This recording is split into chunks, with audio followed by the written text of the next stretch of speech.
والذين اجتنبوا الطاغوت أن يعبدوها وأنابوا إلى الله لهم البشرى فبشر عبادي الذين يستمعون القول فيتبعون أحسنه أولئك الذين هداهم الله وأولئك هم أولو الألباب.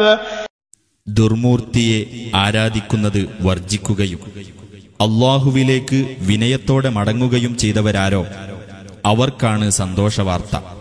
അതിനാൽ എന്റെ ദാസന്മാർക്ക് നീ സന്തോഷവാർത്ത അറിയിക്കുക.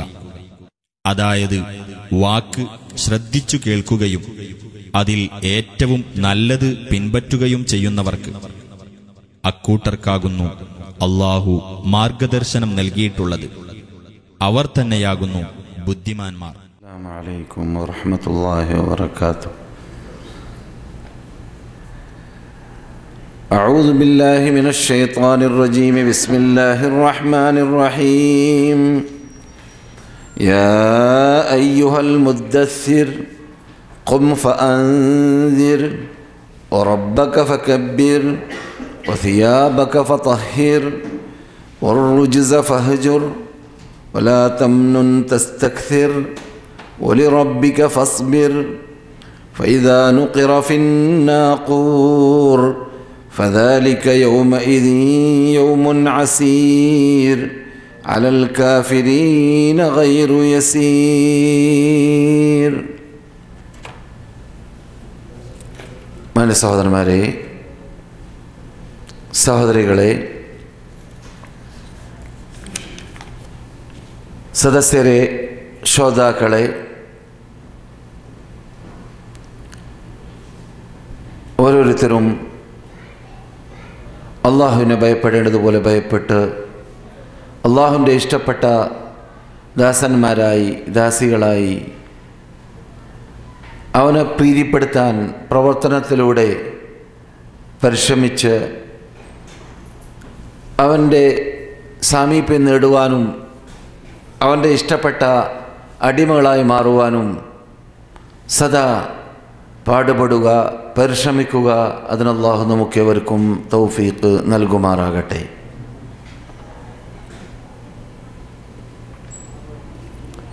പുണ്യ ഭൂമികളിൽ താമസിക്കുന്നവർ, പ്രത്യേകിച്ച് മക്കയിലാവട്ടെ മദീനയിലാവട്ടെ, അള്ളാഹു ആദരിച്ച അള്ളാഹുവിൻ്റെ ചിഹ്നങ്ങളെ ആദരിക്കൽ നമ്മുടെ ഈമാനിൻ്റെ സംരക്ഷണത്തിന് അനിവാര്യമാണ് എന്ന ഭാഗം ഓർത്തുകൊണ്ട് അല്ലാഹു സുബ്ഹാനഹു വ തആല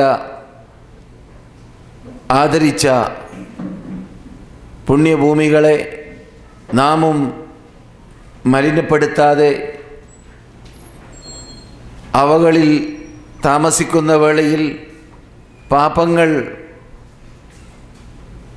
തെറ്റുകളിൽ നിന്ന് മുക്തരായി അള്ളാഹുവിനെ പ്രീതിപ്പെടുത്താൻ പരിശ്രമിച്ചുകൊണ്ട് ഇരിക്കുക. അതിനും അള്ളാഹു തൗഫീഖ് നൽകുമാറാകട്ടെ.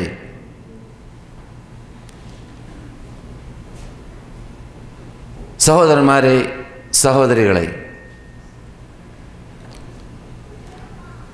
നാം ഇസ്ലാമിൻ്റെ പഞ്ചസ്തംഭങ്ങളിൽ ഏറ്റവും പ്രധാനപ്പെട്ട അമലാണെന്ന് പഠിച്ചു വരുന്ന നമസ്കാരം, അതിനനിവാര്യമായ ശുറൂത്തുകൾ അല്ലെങ്കിൽ വാജിബാത്തുകൾ, അതിൻ്റെ നിബന്ധനകൾ, മര്യാദകൾ, സുന്നത്തുകൾ, ഫർളായ ഭാഗങ്ങൾ എന്നിവ ആയിരുന്നു ഇവിടെ കഴിഞ്ഞ ക്ലാസ്സുകളിലൂടെ റമദാനിന് മുമ്പ് ചർച്ച ചെയ്തതായ വിഷയത്തിൽ അല്ലെങ്കിൽ വിഷയങ്ങളിൽ അവസാനമായി നാം റമദാനിനെ സ്വീകരിക്കാൻ പോകുന്നതിന് അതിനു തൊട്ടു മുമ്പുള്ള ക്ലാസ്സിൽ ചർച്ച ചെയ്തപ്പോൾ തഹാറത്ത് വിശദീകരിച്ചത് അത് നിങ്ങൾ മറന്നു കാണുകയില്ല.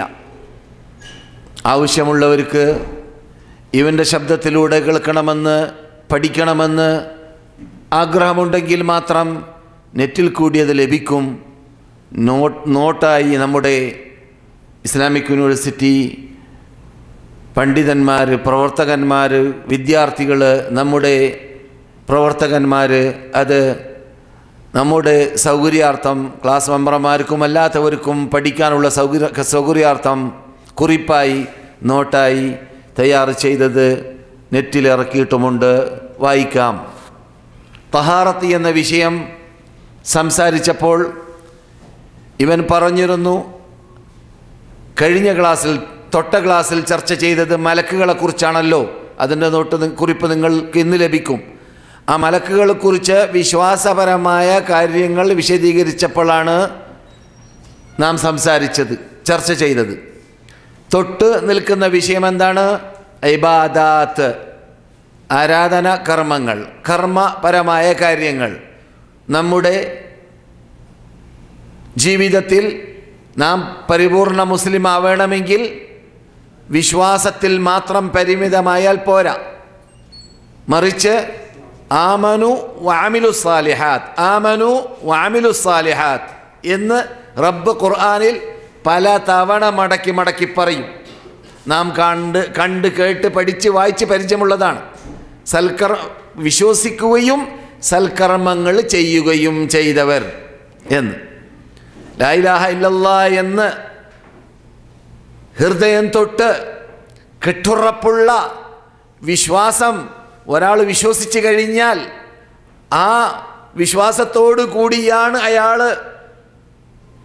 മരിക്കുന്നതെങ്കിൽ സ്വർഗം കിട്ടുമെന്ന വാർത്ത പറയട്ടെ എന്ന് മഹാനായ മുആദ് ഇബ്നു ജബൽ റളിയല്ലാഹു തആല അൻഹു റസൂലിനോട് ചോദിച്ചപ്പോൾ സല്ലല്ലാഹു അലൈഹി വസല്ലം, റസൂലുള്ളാഹി സല്ലല്ലാഹു അലൈഹി വസല്ലം പറഞ്ഞത്, വേണ്ട ഇപ്പോൾ.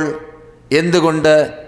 അവർ യത്തക്കിലു, അവർ തവക്കുലാക്കുന്നതിന് പകരം തവാക്കുലാക്കി കളയും. ആ വിശ്വാസത്തിൽ മാത്രം ചടഞ്ഞുകൂടിക്കളയും. നമ്മുടെ ഈ യുഗത്തിൽ ശേഷികെട്ട ഈമാനിൻ്റെ ഉടമകളോ അറിവില്ലാത്തവരോ അന്ധവിശ്വാസികളോ അല്ലാഹു സുബ്ഹാനഹു വ തആല ആദരിക്കുവാനും ബഹുമാനിക്കുവാനും പറഞ്ഞതായ സഹാബാക്കളെ, അവർക്ക് മുമ്പ് നബിമാരെ, സാലിഹീങ്ങളെ, സഹാബാക്കളെ ആദരിക്കുന്നതിൽ അമിതമാക്കുന്ന വിഭാഗത്തെക്കുറിച്ച് നിങ്ങൾക്ക് പരിചയപ്പെടുത്തി തരേണ്ടതില്ല. അമിതമാക്കുക, അമിതമായാൽ അമൃതം വിഷമെന്ന് നാം പറയാറുണ്ട്. അമിതമാക്കുക ഇസ്ലാമിൽ പാടില്ലാത്തതാണ്. അങ്ങനെ അമിതമാക്കുന്ന വിഭാഗത്തെ സംബന്ധിച്ചിടത്തോളം നമുക്ക് കേട്ട് പരിചയമുള്ളതാണ് അവർ അതിരുവിട്ട് കടക്കുന്നു അത്തരം കാര്യങ്ങളിൽ എന്നത്.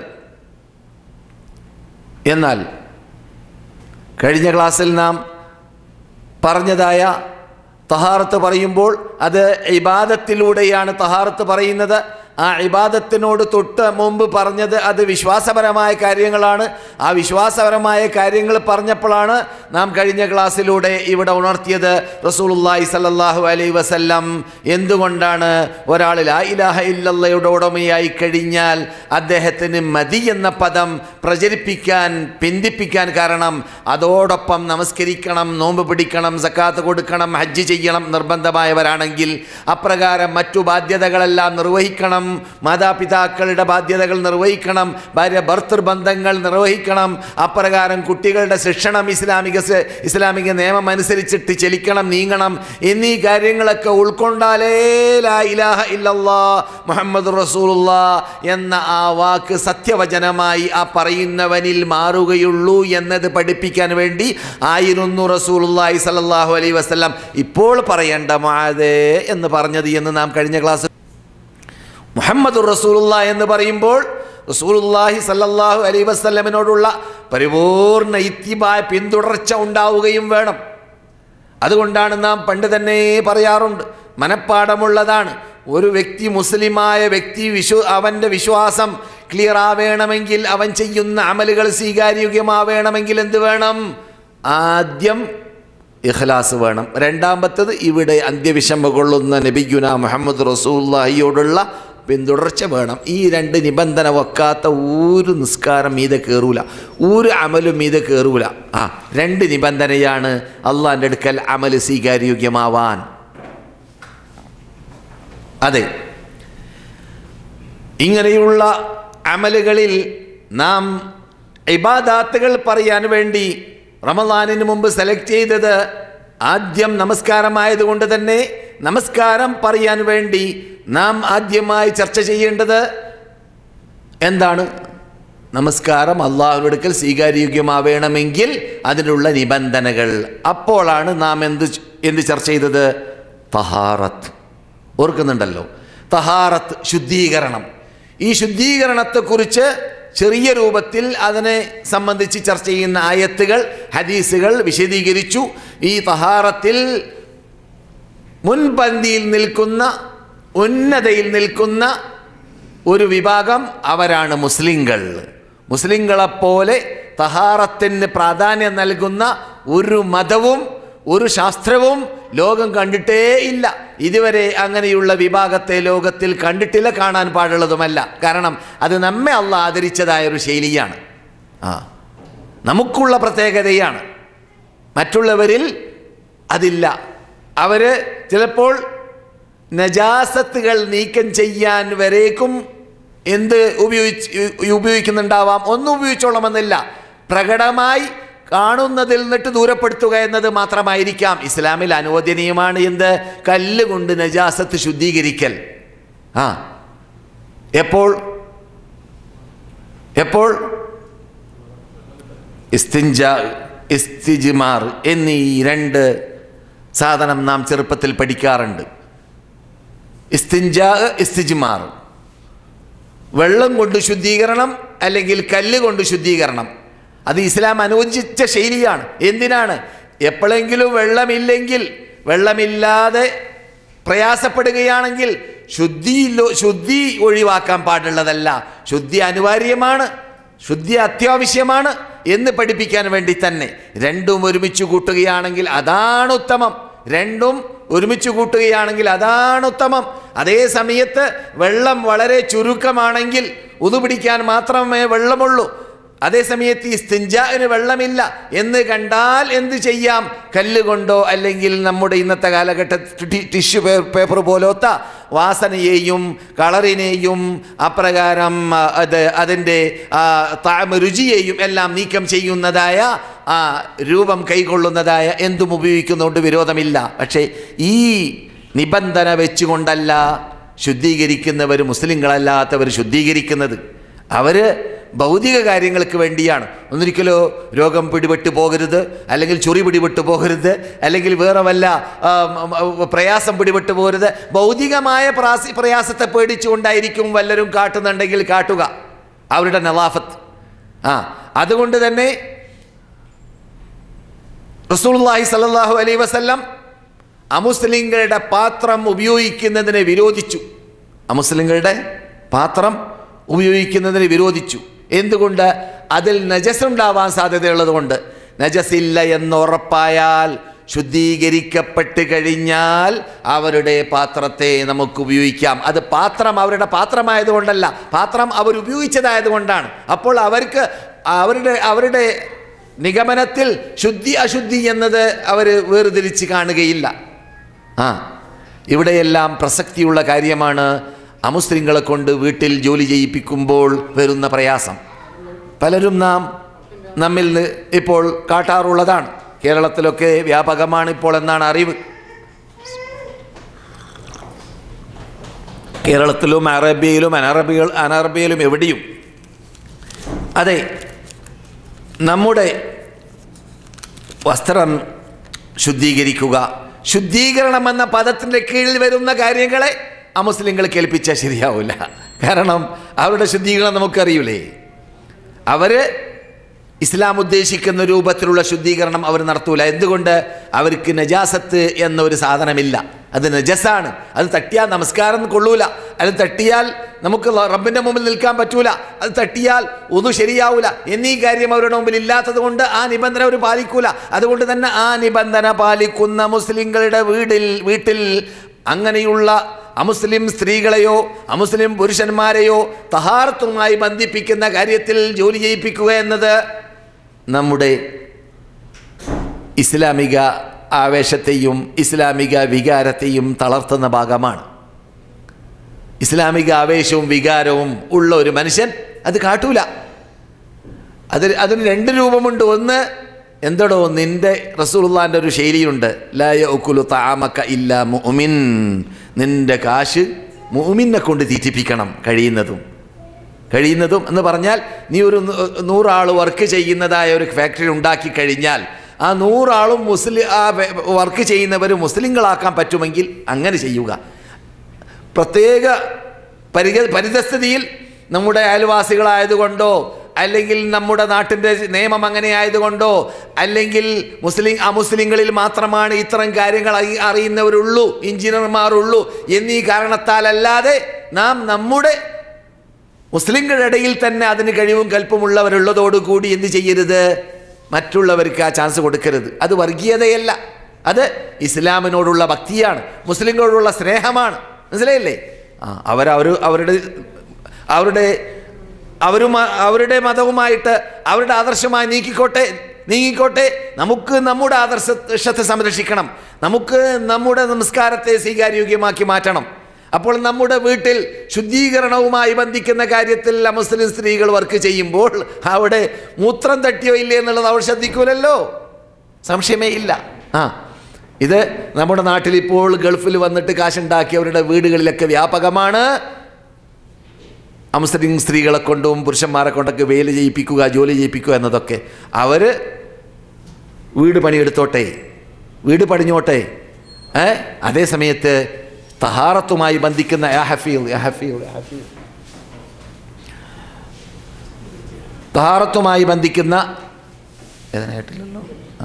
തഹാറത്തുമായി ബന്ധിക്കുന്ന ശുദ്ധീകരണവുമായി ബന്ധിക്കുന്ന കാര്യത്തിൽ എന്ന് മാത്രമല്ല, ഭക്ഷണം പാകം ചെയ്യുന്ന കാര്യത്തിലൊക്കെ നാം തന്നെ ഏറ്റെടുക്കലാണ് നല്ലത്. എന്തുകൊണ്ട്?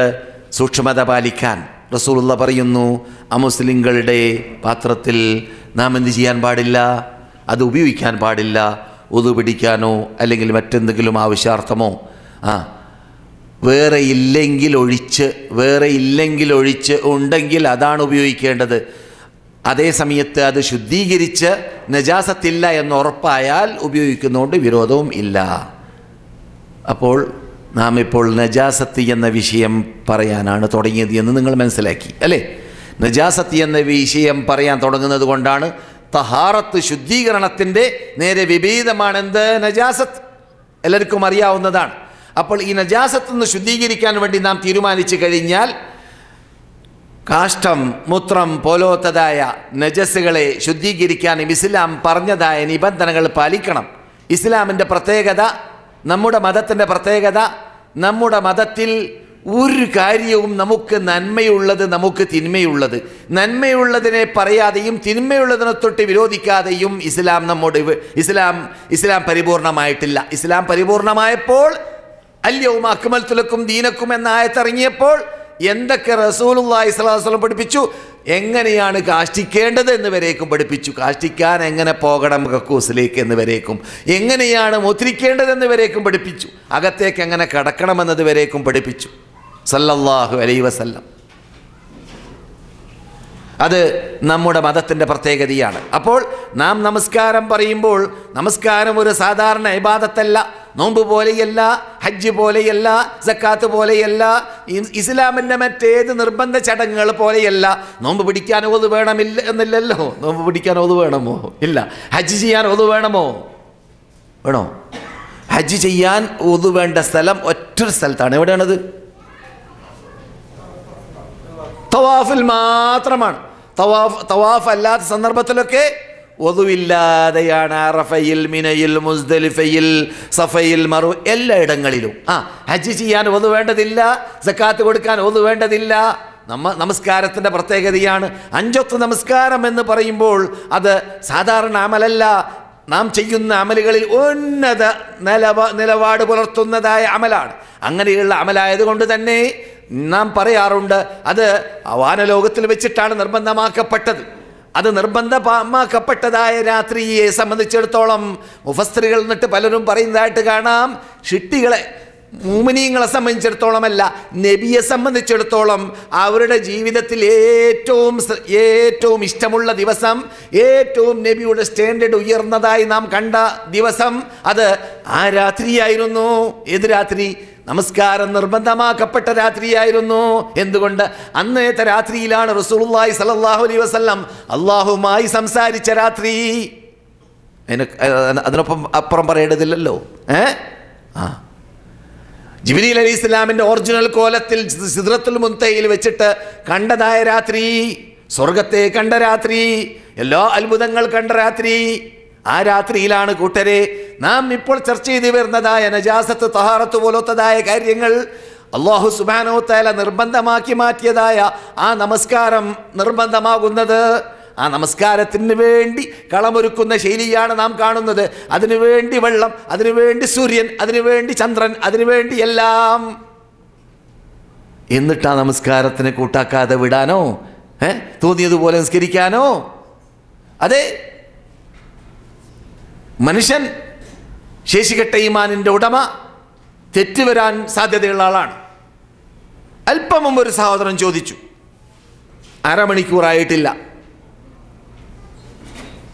ജീവിതത്തിൽ ഖളായിപ്പോയ നമസ്കാരത്തിൻ്റെ സ്ഥിതി. ഞാൻ പറഞ്ഞു, നിഷേധിച്ചുകൊണ്ട് വേണ്ട എന്ന് വെച്ചുകൊണ്ട് കൂട്ടാക്കാതെയാണ് നമസ്കാരം ഖളാക്കിയതാണെങ്കിൽ ആ കാലഘട്ടം നീ മുസ്ലിമായിട്ടല്ല ജീവിക്കുന്നത്. അപ്പോൾ പിന്നെ നീ തൗബ ചെയ്ത് ഇസ്ലാമിലേക്ക് കടന്നു വന്നിട്ട് പുതിയ മെമ്പറായി മാറുന്നു. അതുകൊണ്ട് തന്നെ മുമ്പത്തെ നമസ്കാരം എന്ത് വേണ്ടതില്ല. അങ്ങനെയുള്ള ആളാണെങ്കിൽ ഖളാ വീട്ടേണ്ടതുമില്ല. കാരണം അവൻ മുസ്ലിമായിരുന്നില്ല, നമസ്കാരം നിഷേധിച്ചുകൊണ്ട് ഒഴിവാക്കിയതായ വ്യക്തിയായതുകൊണ്ട്. അതേസമയത്ത് അശ്രദ്ധ കാരണത്താൽ, കൂട്ടാക്കാതെ കാരണത്താൽ വിട്ടുപോയതായ നമസ്കാരം ഓർമ്മയുണ്ടെങ്കിൽ ഫുഖഹാക്കൾ എന്നിട്ട് നല്ലൊരു ശതമാനം വിഭാഗം പറയുന്നു, ഓർമ്മയുണ്ടെങ്കിൽ ഖളാ വീട്ടുക തന്നെയാണ് വേണ്ടത്. എന്തുകൊണ്ട്? തഹാവുനൻ എന്ന് പറഞ്ഞാൽ അശ്രദ്ധ കാരണത്താൽ ഒരാൾ നമസ്കാരം ഒഴിവാക്കുമ്പോൾ അവൻ അതിലൂടെ കാഫറാവുകയില്ല, അവൻ വന്തോഷിയായി മാറും എന്നതാണ് ബഹുഭൂരിപക്ഷം പണ്ഡിതന്മാരുടെ നിഗമനം. മനസ്സിലാകുന്നുണ്ടല്ലോ? ഇത് ഞാൻ പറയുന്നത് കൂട്ടാക്കാതിരിക്കാൻ വേണ്ടിയല്ല, മറിച്ച് കൂടുതൽ ശ്രദ്ധ ചെലുത്താൻ വേണ്ടിയാണ്. നമസ്കാരത്തിൻ്റെ കാര്യത്തിൽ വിട്ടുപോകാതിരിക്കാൻ ഒരു റക്അത്ത് പോലും, ഒരു നിസ്കാരം പോലും എന്നല്ല, ഒരു റക്അത്ത് പോലും നഷ്ടപ്പെടാതെ അല്ലാഹു സുബ്ഹാനഹു വ തആല കൽപ്പിച്ച ആ 17 റക്അത്ത് 5 വഖ്ത് നമസ്കാരത്തിലൂടെ കൃത്യമായിട്ട് തന്നെ നമസ്കരിച്ചാലേ തീരൂ. ഈമാനോട് കൂടി മരിക്കണമെങ്കിൽ, പരലോകത്തിൽ സ്വർഗത്തിലെത്തണമെങ്കിൽ, സലഫുസ് സാലിഹ്യങ്ങളോടൊപ്പം നബിയുടെ പിന്നാണ് നടന്നുകൊണ്ട് സ്വർഗത്തിൽ പ്രവേശിക്കണമെങ്കിൽ അല്ലാഹു അതിന് നമുക്ക് തൗഫീഖ് നൽകട്ടെ. അതുകൊണ്ട് തന്നെ ആ പ്രാധാന്യമുള്ള നമസ്കാരത്തിന് നാം പഠിച്ചതുപോലെ തഹാറത്ത് നിർബന്ധമാക്കപ്പെട്ടു. തഹാറത്തില്ലാതെ നമസ്കാരം നിർബന്ധമല്ല.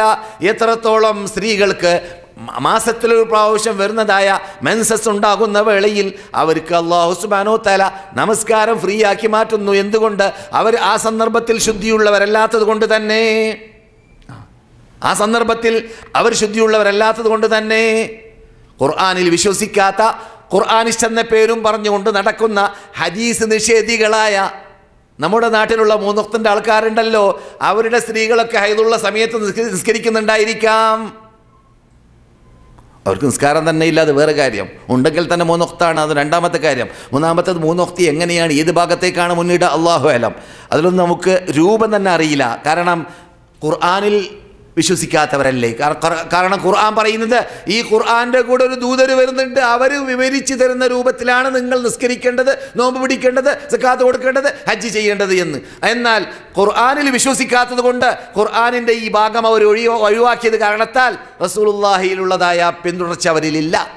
റസൂലുള്ളാഹിനെ അനുകരിച്ച് ജീവിക്കാൻ അവരെ കൊണ്ട് സാധിക്കുന്നില്ല. റസൂൽ നമസ്കരിക്കാൻ അവരെ കൊണ്ട് സാധിക്കുന്നില്ല. അങ്ങനല്ലേ മുർത്തദ് എന്ന് നാം പറയാൻ കാരണം അതാണ്. ഞാൻ പറയാറുണ്ട്, യാഥാർത്ഥ്യം അതന്നെയാണ്. അറബികളിൽ 3 വഖ്താരെ കാണൂല, ചൂട്ടുകത്തി ചോദിക്കാൻ കാണൂല. എന്താണ്? കോലപ്പെടുത്താൻ പറ്റൂല അറബിക്ക്. മുഹമ്മദിനെ അനുസരിക്കാതിരിക്കാനോ, മുഹമ്മദിനെ തള്ളാനോ സല്ലല്ലാഹു അലൈഹി വസല്ലം, മുഹമ്മദിൻ്റെ വാക്ക് പാലിക്കാതിരിക്കാനോ. പിന്നെ എന്തിനാ മുഹമ്മദിൻ്റെ ആവശ്യം? ഒരു അറബിക്ക് കൊലപ്പെടുത്താൻ പറ്റൂല. അതുകൊണ്ട് ഈ മൂന്ന് വക്താരായ ചേകരന്മാരെന്നൊക്കെ നമ്മുടെ നാട്ടിൽ പറയപ്പെടുന്ന വിഭാഗം ഉണ്ടല്ലോ, അങ്ങനെയുള്ള വിഭാഗം അറബികളിൽ കാണാൻ പ്രയാസമാണ്. മുസ്ലിങ്ങളായാൽ പിന്നെ ഹദീസ് നിഷേധം അറബികളുടെ ഇടയിൽ കാണാൻ പ്രയാസമാണ്. അതെ, അപ്പോൾ ഈ നമസ്കാരത്തിൻ്റെ പ്രാധാന്യം കൊണ്ട് തന്നെയാണ് നമസ്കാരത്തിന് ഇവിടെ തഹാറത്ത് വേണം, നിയ്യത്ത് വേണം, ഖിബില വേണം വേണ്ടേ? ഖിബില വേണം. ഏതെങ്കിലും ഭാഗത്തിലേക്ക് ആവാൻ പാടുന്നതല്ല. ഭൂമിയുടെ മധ്യത്തിലാണ് കാബയെ റബ്ബ് സൃഷ്ടിച്ചത്. എന്നിട്ട് റസൂലുള്ളാഹി, അത് ശാസ്ത്രജ്ഞന്മാർ പറയുന്ന ഭാഗമാണ്, ഈ റസൂലുള്ളാഹി അല്ലാഹു സുബ്ഹാനഹു വ തആല ഖുർആനിൽ പറഞ്ഞു എന്ത്? ഇന്ന അവ്വല ബൈത്തിൻ ഉദിഅ ലിന്നാസി ലല്ലദി ബിബക്കത്ത്. ആദ്യമായിട്ട് മനുഷ്യൻ്റെ നന്മക്ക് ഹിദായത്തിന് വേണ്ടി സ്ഥാപിക്കപ്പെട്ട, ഭൂമിയിൽ സ്ഥാപിക്കപ്പെട്ട വീട് അത് കാബയാണ്. നമ്മോട് കൽപ്പിക്കപ്പെട്ടു ഫവല്ലി വജ്ഹക ശത്റൽ മസ്ജിദുൽ ഹറാം. മുഹമ്മദിനിവിടെ ഉമ്മത്തുകൾക്ക് നിർബന്ധമായിട്ട് നമസ്കരിക്കേണ്ടത് ഖിബിലേക്ക് മുന്നിട്ടിട്ടാണ്, കാബയിലേക്ക് മുന്നിട്ടിട്ടായിരിക്കണം. അതുകൊണ്ട് തന്നെ ആ കാബയിലേക്ക് മുന്നിട്ടിട്ട് ആ കാബയെ ആദരിക്കുന്നത് കൊണ്ട്, ആ കാബയെ ആദരിച്ചുകൊണ്ട് അള്ളാഹുവിന് പ്രാർത്ഥനയും നമസ്കാരങ്ങളും സുജൂദുകളും റുക്കൂഅകളും നടത്തുന്നത് കൊണ്ട് ആ വിശുദ്ധ ആദരിക്കപ്പെടുന്ന കാബയുടെ മുമ്പിലേക്ക് മറവില്ലാതെ കാഷ്ടിക്കരുത്, മുദ്രിക്കരുത്. നമ്മുടെ വിഷയമാകുന്ന ഇസ്തിഞ്ച, അതിന് മുന്നിട്ട് ശർരിഖു ഔ ഗർരിബു എന്ന നബിയുനാ മുഹമ്മദ് റസൂലുള്ളാഹി. ഒന്നിരിക്കലോ നിങ്ങൾ കിഴക്ക് ഭാഗത്തിലേക്ക് കക്കൂസാക്കി മാറ്റുക, അല്ലെങ്കിൽ മുന്നിടുക, അല്ലെങ്കിൽ പടിഞ്ഞാറ് ഭാഗത്തിലേക്ക് ആക്കി മാറ്റുക എന്ന് മദീനയിൽ കൽപ്പിക്കപ്പെട്ടു. അത് മദീനയെ സംബന്ധിച്ചിടത്തോളം, കാരണം മദീനയിൽ ഏത് ഭാഗത്താണ് ഖിബില? തെക്ക് ഭാഗത്താണ്. അപ്പോൾ ഖിബിലേക്ക് നേരെ വിപരീതമാവാൻ എന്ത് വേണം? ഒന്നിരിക്കലോ കിഴക്ക് ഭാഗം അല്ലെങ്കിൽ പടിഞ്ഞാറ് ഭാഗത്തിലായി മാറണം. നേരെ മറിച്ച് തെക്കോട്ടാണെങ്കിലും വടക്കോട്ടാണെങ്കിലും എന്തായി മാറുന്നു? ഒന്നിരിക്കലോ മുന്നിടൽ വരുന്നു, അല്ലെങ്കിൽ പിന്നിടൽ വരുന്നു. ഇതെല്ലാം മറവില്ലാതെയാണ് പറയുന്നത്. മറവുണ്ടെങ്കിൽ വിരോധമില്ല. സഹീഹായ ബുഖാരി പോലത്തെ ഹദീസ് ഗ്രന്ഥങ്ങളിലും മറ്റും സ്ഥിരീകരിക്കപ്പെട്ട ഭാഗമാണ്. മറവുള്ള സന്ദർഭത്തിൽ റസൂലുള്ളാഹി സ്വല്ലല്ലാഹു അലൈഹി വസല്ലം മരുഭൂമിയിലൊക്കെ എത്തുന്ന വേളയിൽ അത് എന്ത് ചെയ്യാറുണ്ട്? അവരുടെ വാഹനത്തിനെ തടസ്സമാക്കി നിർത്തിയിട്ട്, അവരുടെ കയറി നിൽക്കുന്ന വാഹനത്തെ തടസ്സമാക്കി നിർത്തിയിട്ട് അവർ ആവശ്യം നിറവേറ്റാറുണ്ട് സല്ലല്ലാഹു അലൈഹി വസല്ലം. അത് കണ്ട് മഹാനായ ഇബ്നു ഉമറും ചെയ്യുന്നതായിട്ട് ഹദീസിൽ കാണാവുന്നതാണ്. അതെല്ലാം എന്താണ് നമ്മെ പഠിപ്പിക്കുന്നത്? നമസ്കാരത്തിനുള്ള ആ നിബന്ധനകൾ, പാലിക്കേണ്ട നിബന്ധനകൾ, അതൊക്കെ വിശദീകരിച്ച് ഖിബിലയെക്കുറിച്ച് പറയുമ്പോൾ ഞാൻ പറയുന്നുണ്ട്. നമ്മുടെ വിഷയം ഇന്ന് നജാസത്താണ്, അതുകൊണ്ട് ഞാൻ കൂടുതൽ വിശദീകരിക്കുന്നില്ല.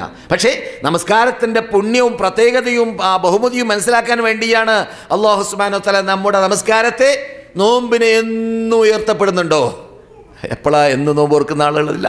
നോമ്പ് നിർബന്ധമായിട്ടൊരു കൊല്ലത്തിൽ 30 ദിവസം 29 ദിവസം, ബാക്കിയുള്ളതൊക്കെ സുന്നത്തായിട്ടാണ് വരുന്നത്. അതുപോലെ തന്നെ നിർബന്ധമായ നോമ്പുകൾ വരാം. എപ്പോൾ ഈ സത്യവചനം ചെയ്തിട്ട് നഷ്ടപരിഹാരം കൊടുക്കുന്നതാണെങ്കിൽ.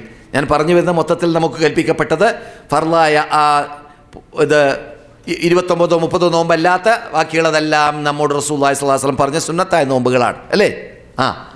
അതുപോലെ തന്നെ അപ്പോൾ എന്തില്ല പറയുന്നത് മനസ്സിലാകുന്നുണ്ടല്ലോ. ദൈനംദിനം ചെയ്യുന്ന അമലല്ല നോമ്പ്. അപ്പൊ ദൈനംദിനം ഇലൈഹി അവനിലേക്ക് യസ്അദു അൽ കലിമു തയ്യിബു നല്ല വചനങ്ങൾ കേറിക്കൊണ്ടേയിരിക്കുന്നുണ്ട്. വൽഅമലു സാലിഹു സാലിഹായ അമൽ യർഫഉ അല്ലാഹു അതിനെ ഉയർത്തിക്കൊണ്ടേയിരിക്കുന്നുണ്ട്. നിങ്ങൾ കഴിഞ്ഞ ക്ലാസ്സിൽ പഠിച്ചു, റസൂലുള്ളാഹി 1-ാം ആകാശത്തിലേക്ക് എത്തിയപ്പോൾ ജിബ്രീൽ വാതിലിടിച്ചു. ആരാണെന്ന് ചോദിച്ചു, മുഹമ്മദാണെന്ന് പറഞ്ഞു. ഹൽ ബുഇസ, മുഹമ്മദിനെ യാത്രയാക്കപ്പെട്ടോ, അഥവാ മുഹമ്മദ് ദൂതരായി വന്നു? അതേ എന്ന് പറയപ്പെട്ടു. വാതിൽ തുറക്കപ്പെട്ടു, അങ്ങനെ കടന്നു. ഇതൊക്കെ നാം ഇസ്രായേലിൻ്റെ രാത്രിയിലുള്ള കഥ പറഞ്ഞപ്പോൾ കേട്ട് പഠിച്ചതാണ്. അപ്പോൾ അങ്ങനെയുള്ളതായ ആ ആകാശങ്ങളിലേക്ക് നമ്മുടെ നമസ്കാരങ്ങൾ ദൈനംദിനം 5 വക്ത് ഇങ്ങനെ മീതെ കയറും. അപ്പോൾ കയറുമ്പോഴെല്ലാം അവിടെയുള്ള വാതിലുകൾ തുറക്കപ്പെടും. അവിടെ പോകുന്നതായ ആ സൽക്കർമ്മങ്ങളാകുന്ന നമസ്കാരത്തെ ദൈനംദിനം 5 വക്ത് നേരത്തും മലക്കുകൾ ഇങ്ങനെ ഓരോ ആകാശങ്ങളിൽ സ്വീകരിക്കും. ആ സന്ദർഭത്തിൽ ആ അമലു സാലിഹ് പറയുന്നതാണ്. റസൂൽ പറയുന്നു ആരോട്? അതിൻ്റെ ഉടമയോട്, അത് ചെയ്ത ആളോട്. എന്ത്? ഹഫിളക്കല്ലാഹ് കമാ ഹഫിൾതനി, എന്നെ അന്തസ്സുള്ള ആളാക്കി മാറ്റിയ, എനിക്ക് സംരക്ഷണം നൽകിയ നിന്നെ അള്ളാഹ് സംരക്ഷിക്കട്ടെ എന്ന് ആ അമലു സാലിഹ് നമുക്ക് വേണ്ടി പ്രാർത്ഥിക്കുമെന്ന് നബിയുനാ മുഹമ്മദ് റസൂലുള്ളാഹി. അതിൻ്റെ കോലം നമുക്കറിയില്ല. അമലു സാലിഹ് അവിടെ കയറുമ്പോഴൊക്കെ വാതിൽ തുറന്നിട്ടാണ്. കാരണം സൽക്കർമ്മം, നല്ല അമല്, 5 വക്ത് നമസ്കാരം ദൈനംദിനം കയറുന്നു. നമ്മുടേത് ദൈനംദിനം കയറുന്നതായിട്ട് മാറണം. എങ്ങനെ? ഉൾക്കൊണ്ടുകൊണ്ട് നമസ്കരിക്കണം. അതുകൊണ്ടാണ് ഖിബിലക്ക് മുന്നിട്ടിട്ട് എന്ന് പറയുമ്പോൾ ഖുശൂഅോടുകൂടി, ഭക്തിയോടുകൂടി ഉൾക്കൊണ്ടുകൊണ്ട് നമസ്കരിക്കണം. അപ്പോഴാണ് നമസ്കാരത്തിനും മാനയുണ്ടാവുക. ഇല്ലെങ്കിൽ നമസ്കാരത്തിൽ അല്ലാഹു അക്ബർ എന്ന് പറയുന്നതോടുകൂടി അതുവരെ ചിന്തിക്കാത്തത് മുഴുവനും ആ സമയത്ത് ചിന്തിക്കാനും അതുവരെ കണക്ക് കൂട്ടി റിസൾട്ടിലേക്ക് എത്താൻ പറ്റാത്ത കണക്കുകളൊക്കെ ആ സമയത്ത് ഓർമ്മ വരുന്നതും, അങ്ങനെ അവസാനം അസ്സലാമു അലൈക്കും എന്ന് ഇമാം പറയുമ്പോൾ എത്ര നമസ്കരിച്ചു എന്നോ എവിടെയായിരുന്നു എന്നോ വരെ ബോധമില്ലാത്ത രൂപത്തിലുള്ള അശ്രദ്ധയുള്ള നമസ്കാരമാകുമ്പോൾ റൂഹില്ലാത്ത, ജീവനില്ലാത്ത നമസ്കാരമായി മാറും. അതിൽ നിന്നിട്ട് രക്ഷപ്പെടണം. അപ്പോഴാണ് നിന്നെ അള്ളാഹ് രക്ഷിക്കട്ടെ, എന്നെ നീ രക്ഷിച്ചതുപോലെ എന്ന് പറയുന്ന അമലായി നമ്മുടെ അമൽ മാറുകയുള്ളൂ. അതിന് അള്ളാഹു നമുക്ക് തൗഫീക്ക് നൽകട്ടെ. അതെ, അപ്പോൾ നാം പറഞ്ഞു വന്നത്, ഇത്രയും പ്രാധാന്യമുള്ളതായ ഈ സൽക്കർമ്മം ദൈനംദിനം നാം ചെയ്തുകൊണ്ടേയിരിക്കുന്നതും മറ്റു അമലുകൾ ദൈനംദിനം ചെയ്യാത്തതും, മറ്റു അമലിന് തേമം പിടിക്കണം. നോമ്പോക്കാൻ, സക്കാത്ത് കൊടുക്കാൻ തേമം പിടിക്കണോ? ഇല്ലല്ലോ. തേമം ഉണ്ടോ? ഉദു പിടിക്കണ്ടെന്ന് പറഞ്ഞു, തേമമില്ല. നോമ്പ് പിടിക്കാൻ തേമമില്ല, സക്കാത്ത് കൊടുക്കാൻ തേമമില്ല, ഹജ്ജ് ചെയ്യാൻ തേമമില്ല, മറ്റേത് അമൽ ചെയ്യാൻ തേമം ചെയ്യേണ്ടതില്ല. തേമം ചെയ്യേണ്ടത് എന്തിനു വേണ്ടിയാണ്? ഒതു പിടിക്കുക എന്ന ആ ശുദ്ധീകരണം ശരിക്ക് കോലത്തിലും അർത്ഥത്തിലും ഫിറ്റാക്കാൻ വെള്ളത്തിലൂടെ സാധിച്ചിട്ടില്ലെങ്കിൽ അതിന് നഷ്ടപരിഹാരമായിട്ടോ അല്ലെങ്കിൽ അതിൻ്റെ സ്ഥാനത്ത് നിൽക്കാൻ വേണ്ടി മാനയിലൂടെയെങ്കിലും നമുക്കൊരു ശുദ്ധീകരണം ഉണ്ടാക്കാൻ അള്ളാഹു അനുവദിച്ച ശൈലിയാണ് തയമ്മം. കാരണം നീങ്ങുമ്പോൾ തേമം ചെയ്യാനുള്ള കാരണം നീങ്ങുമ്പോൾ പിന്നെ തേമം ചെയ്യാൻ പാടുള്ളതുമല്ല. പക്ഷേ അത് നമുക്ക് ചെയ്തൊരു അനുഗ്രഹമാണ്. എന്ത്? ഭൂമിയിൽ എവിടെ ചെന്നാലും എനിക്ക് വെള്ളമില്ലാത്തത് കൊണ്ട് നമസ്കരിക്കാൻ പറ്റിയില്ല എന്ന് പറയാനുള്ള പഴുതാർക്കുമില്ല. വെള്ളമില്ലേ, നീ ഭൂമിയുടെ അവകാശമുള്ളതായ സാധനത്തിൽ കൈയിടിച്ചുകൊണ്ട് നിനക്ക് എന്ത് ചെയ്യാം? ഞാൻ കൺസെഷൻ നൽകിയിരിക്കുകയാണ്, ഞാൻ ഫ്രീ ആക്കിയിരിക്കുകയാണ്. വുദുവിന് പകരം എന്ത് ചെയ്താൽ മതി? തേമം ചെയ്താൽ മതി. സുബ്ഹാനല്ലാഹ്, ഏതോ ഒരു പോർക്കളത്തിൽ വെച്ചിട്ട് മഹാനായ അംർ ഇബ്നുൽ ആസ് റളിയല്ലാഹു തആല അൻഹു തേമം ചെയ്തുകൊണ്ട് അദ്ദേഹം ജനാബത്തുള്ളതോടുകൂടി ഒതു പിടിക്കാൻ സാധിക്കാത്തത് കാരണത്താൽ, അദ്ദേഹം കുളിക്കാൻ സാധിക്കാത്തത് കാരണത്താൽ നമസ്കരിച്ചു. വാർത്ത അറിഞ്ഞ റസൂലുള്ളാഹി സ്വല്ലല്ലാഹു അലൈഹി വസല്ലം അത് അംഗീകരിച്ചു കൊടുക്കുകയും ചെയ്തു. എന്തുകൊണ്ട് നിങ്ങൾ അങ്ങനെ കാട്ടിയെന്ന് ചോദിച്ചപ്പോൾ അല്ലാഹു ഖുർആനിൽ പറഞ്ഞില്ലേ, വലാ തുൽഖൂ ബിഐദീകും ഇല തഹ്ലുക, നിങ്ങളുടെ ശരീരത്തെ നിങ്ങൾ നശിപ്പിക്കരുത്. ഞാൻ കുളിച്ചാൽ ഞാൻ മരിച്ചു പോകും. അങ്ങനെയുള്ള തണുപ്പ്, മരം കോച്ചുന്ന തണുപ്പാണ് ഞാനുള്ളതായ രാഷ്ട്രത്തിൽ ആ സന്ദർഭത്തിൽ യുദ്ധത്തിന് പോയ സന്ദർഭമാണ്. അതുകൊണ്ടാണ്. എന്ന് മാത്രമല്ല, കുളിക്ക് പകരം തേമം ചെയ്യുമ്പോൾ തേമം ചെയ്തതായ വ്യക്തിയുടെ, തേമത്തിലൂടെ കുളിച്ച വ്യക്തിയുടെ ഹുക്മ് തന്നെയാണ് എന്നത് പഠിച്ചതായ അംർ ഇബ്നുൽ ആസ് പ്രജകൾ എന്നിട്ട് ആരോടും പകരം ഞാൻ തേമം ചെയ്ത് നിസ്കാരം വേണ്ട, നിങ്ങൾ ഒതുപിടിച്ച നിസ്കരിച്ചോളി എന്ന് പറഞ്ഞുകൊണ്ട് വേറെ ആളെ കൊണ്ട് എന്ത് ചെയ്തില്ല? ഇമാമത്ത് നിർത്തി നിസ്കരിപ്പിക്കുകയും ചെയ്തില്ല. മനസ്സിലായില്ലേ? ആ സ്ഥാനത്ത് തന്നെ നിൽക്കും എന്ന് പഠിപ്പിക്കാൻ വേണ്ടി. കാരണം പോയാൽ മരം കോച്ചിന് തണുപ്പ് പോയി, അല്ലെങ്കിൽ വെള്ളം ചൂടാക്കാനുള്ള ചാൻസ് കിട്ടി, പിന്നെ എന്ത് പാടുള്ളതല്ല, പെട്ടെന്ന് കുളിക്കണം, പെട്ടെന്ന് വെള്ളത്തിലൂടെ ശുദ്ധീകരിക്കണം. അത് വേറെ കാര്യം. പക്ഷെ നിർബന്ധിതാവസ്ഥയിൽ നിസ്കാരം ഒഴിവാക്കാനോ ഈ നാം ചർച്ച ചെയ്ത് വരുന്നതായ ഈ മഹാ ഇബാദത്തിന് കോട്ടം തട്ടാനോ പാടുള്ളതല്ല. അതങ്ങനെ നടക്കണം. കണ്ടില്ലേ, സൗദി അറേബ്യയിൽ, നമ്മുടെ നാട്ടിൽ പലയിടങ്ങളിലും ലോകത്തിൽ പലയിടങ്ങളിലും കാണാത്ത പല പ്രത്യേകതകൾ സൗദി അറേബ്യയിൽ നാം കാണുന്നുണ്ട് ഇസ്ലാമുമായി ബന്ധപ്പെട്ടത്. കാരണം ഇസ്ലാമിക നിയമം നടപ്പാക്കുന്നത് കൊണ്ടും പണ്ഡിതന്മാരും സലഫു സാലിഹീങ്ങളുടെ മനഹജ് അനുസരിച്ചിട്ട് ജീവിക്കണമെന്ന നിർബന്ധമുള്ള, ഖുർആനിലും ഹദീസിലും അഗാധ പാണ്ഡിത്യമുള്ള ധാരാളം പണ്ഡിതന്മാരുമുള്ള നാടായതുകൊണ്ട് അതിനു മുമ്പ് അള്ളാഹ് സംരക്ഷിക്കാമെന്ന് ഏറ്റെടുത്ത മക്കയും മദീനയും ഉൾക്കൊള്ളുന്ന നാടായതുകൊണ്ട് നാം കാണുന്നതായ പല അന്തസ്സോടെ അഭിമാനത്തോടെ നമുക്ക് പറയാൻ പറ്റുന്ന കാര്യങ്ങളിൽപ്പെട്ടതാണ് ഹോസ്പിറ്റലുകളിൽ വരേക്കും നാം കടക്കുന്ന വിരിപ്പിൻ്റെ പരിസരത്തിൽ നമുക്ക് വേണമെങ്കിൽ അവിടെ തേമം ചെയ്യാൻ എന്തുണ്ട്, മണ്ണെത്തിക്കുന്ന സ്ഥലമുണ്ട്. ഞാൻ ചില ലോഡ്ജുകളിൽ ക്ലാസ് എടുക്കാനൊക്കെ പോകുമ്പോൾ സൗദി അറേബ്യയിലുള്ള പല ലോഡ്ജുകളും ഇറങ്ങുമ്പോൾ 5 സ്റ്റാർ ഹോട്ടലുകളിലൊക്കെ കാണും എന്ത് മണ്ണ്. എന്തിനാണ്? അഥവാ ഒതു പിടിക്കാൻ പറ്റിയില്ലെങ്കിൽ അങ്ങനെയുള്ള രോഗിയാണ് അവിടെ ഇറങ്ങുന്ന ആളാണെങ്കിൽ നിസ്കാരം ഒഴിവാക്കേണ്ട തേമം ചെയ്തോളി എന്ന് പഠിപ്പിക്കാൻ വേണ്ടി. നമ്മുടെ വിഷയം അതല്ല. എന്ത് സൗദി അറേബ്യയിൽ കാണുന്നതായ പ്രത്യേകതകൾ മാത്രം എണ്ണിപ്പറയലല്ല, ഈ പ്രത്യേകതകൾ ലോകവ്യാപകമാക്കേണ്ടത് മുസ്ലിങ്ങളുടെ ബാധ്യതയാണ് എന്ന് പഠിക്കാൻ വേണ്ടിയാണ്. അതിന് അല്ലാഹു ലോക മുസ്ലിങ്ങൾക്കും രാഷ്ട്രങ്ങൾക്കും തൗഫീഖ് നൽകുമാറാകട്ടെ. അതെ, നാം എവിടെയാണ് തേമം ചെയ്യാൻ, അതുപോലെ തന്നെ ഖിബലക്ക് മുന്നിടാൻ, തഹാറത്തോടുകൂടി നിസ്കരിക്കാൻ റസൂലുള്ളാഹി സ്വല്ലല്ലാഹു അലൈഹി വസല്ലം കൽപ്പിച്ചു. നോമ്പ് പിടിക്കാൻ, സക്കാത്ത് കൊടുക്കാൻ, ഹജ്ജ് ചെയ്യാൻ അവിടെ ഒന്നും ബാങ്ക് വിളിയില്ല. എവിടെയും ബാങ്ക് വിളി നിർബന്ധമില്ല. ബാങ്ക് വിളി നിർബന്ധമെന്ന അഭിപ്രായത്തിൽ നിർബന്ധമുള്ളത് എവിടെയാണ്? നമസ്കാരത്തിന് മാത്രമാണ്. നമസ്കാരത്തിന്, അതും 5 വക്ത് നമസ്കാരത്തിന് മാത്രമാണ്. 5 വക്ത് നമസ്കാരമല്ലാത്ത ഗ്രഹണ നമസ്കാരത്തിനോ, സൂര്യഗ്രഹണമാവട്ടെ, ചന്ദ്രഗ്രഹണമാവട്ടെ, മഴയ്ക്ക് നേട നമസ്കാരമാവട്ടെ, അതുപോലെ തന്നെ പെരുന്നാൾ നമസ്കാരമാവട്ടെ, അത് ചെറിയ പെരുന്നാളാവട്ടെ, വലിയ പെരുന്നാളാവട്ടെ, ഏത് നമസ്കാരത്തിനും എന്തില്ല? ബാങ്ക് നിർബന്ധമില്ല. എന്ന് മാത്രമല്ല, മറ്റുള്ളവർ ശബ്ദം കേൾക്കുമ്പോൾ അതിലൂടെ നമസ്കാരവുമായി ബന്ധപ്പെട്ട ഇബാദത്തുകളിൽ ആരാധനകളിൽ ഉണ്ടാകുന്നതായ ആ ആവേശവും ഈമാനിക കൊഴുപ്പും നഷ്ടപ്പെട്ടു പോകുന്നതായ അന്യ സ്ത്രീകളുടെ ശബ്ദം കേൾക്കുക എന്നത് നമസ്കാരവുമായി ബന്ധപ്പെട്ടിട്ടില്ലാതിരിക്കാൻ വേണ്ടി നിർബന്ധമായിട്ട് സ്ത്രീകൾക്ക് ബാങ്ക് വിളിക്കേണ്ടതും ഇല്ല. ഇതേ നമസ്കാരം നിർവഹിക്കാൻ വേണ്ടി തന്നെ അല്ലേ? അങ്ങനെയല്ലേ നാം പഠിച്ചു വരുന്നത്? നമസ്കാരത്തിൽ സ്ത്രീകൾ ബാങ്ക് വിളിക്കണോ? ഇഖാമത്ത് വിളിക്കണോ? ഇല്ല.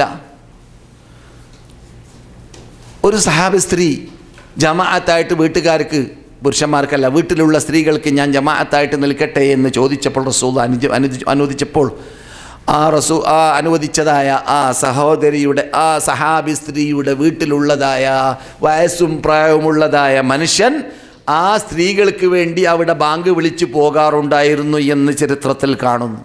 അവിടെയും ബാങ്ക് വിളിച്ചതാരാണ്? പുരുഷനാണ്, സ്ത്രീയല്ല. സ്ത്രീ മാത്രമാണെങ്കിൽ ബാങ്ക് വിളിക്കേണ്ടതില്ല. കാരണം സ്ത്രീയുടെ ശബ്ദം അന്യപുരുഷൻ കേൾക്കുമ്പോൾ അതിലൂടെ പിശാച് കടന്നുകൂടും. പ്രത്യേകിച്ച് പൊക്കത്തിൽ ശബ്ദം വരുന്നതായ വേളയിൽ ഇബാദത്തായിട്ട് അത് ചെയ്യുമ്പോൾ സൂക്ഷ്മത പാലിക്കണമെന്ന് പഠിപ്പിക്കാൻ വേണ്ടി തന്നെ. അപ്പോൾ ഇബാദത്തായിട്ട് സ്ത്രീകൾ ബാങ്ക് വിളിക്കുക ശബ്ദത്തോടുകൂടി സ്ത്രീകളെ ഒരുമിച്ച് കൂട്ടാൻ വേണ്ടി ആവശ്യമില്ല. സ്ത്രീകൾക്ക് തന്നെ ജമാഅത്തായിട്ട് സ്ത്രീകൾക്ക് നമസ്കരിക്കുന്നതുകൊണ്ട് വിരോധവും ഇല്ല. അപ്പോൾ ശ്രദ്ധിക്കുക, മനഃപ്പാഠമാക്കി വെക്കുക. പലപ്പോഴും പലരുടെയും ശ്രദ്ധയിൽപ്പെടാത്ത കാര്യമാണ് സ്ത്രീകൾ ഇമാമത്ത് നിൽക്കുമ്പോൾ സ്ത്രീ മുൻപിൽ നിൽക്കരുത്. സ്ത്രീ സഫിൽ തന്നെ നിൽക്കുക, ഇമാമ് മധ്യത്തിൽ. മനസ്സിലായില്ലേ? ഇങ്ങനെയാണ് ഒരു സഫ്. ആ സഫിൻ്റെ മധ്യത്തിൽ ഇമാം, എന്നല്ലാതെ മുമ്പിലല്ല പുരുഷന്മാർ നിൽക്കും പോലെ ഇമാമ നിൽക്കേണ്ടത്. മനസ്സിലായോ?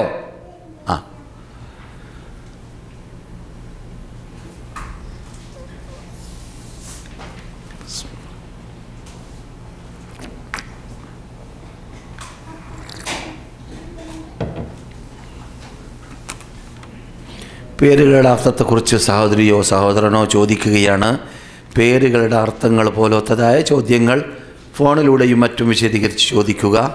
കാരണം അതൊക്കെ ചിലപ്പോൾ പേര് വെക്കാൻ വേണ്ടിയുള്ളതായ, കുട്ടിക്ക് പേര് വെക്കാൻ പാടുണ്ടോ ഇല്ലയെന്ന് അറിയാനുള്ളതായ ചോദ്യമായിരിക്കും. അപ്പോൾ അനുയോജ്യമായ പേര് എന്താണ് എന്നത് അവർക്ക് വേണ്ട അക്ഷരങ്ങളിൽ സെലക്ട് ചെയ്ത് സംസാരിച്ച് പറയുകയും ചർച്ച ചെയ്യുകയും ചെയ്യാം. അതൊക്കെ ക്ലാസ്സിൽ പറഞ്ഞാൽ ശരിയാവില്ല.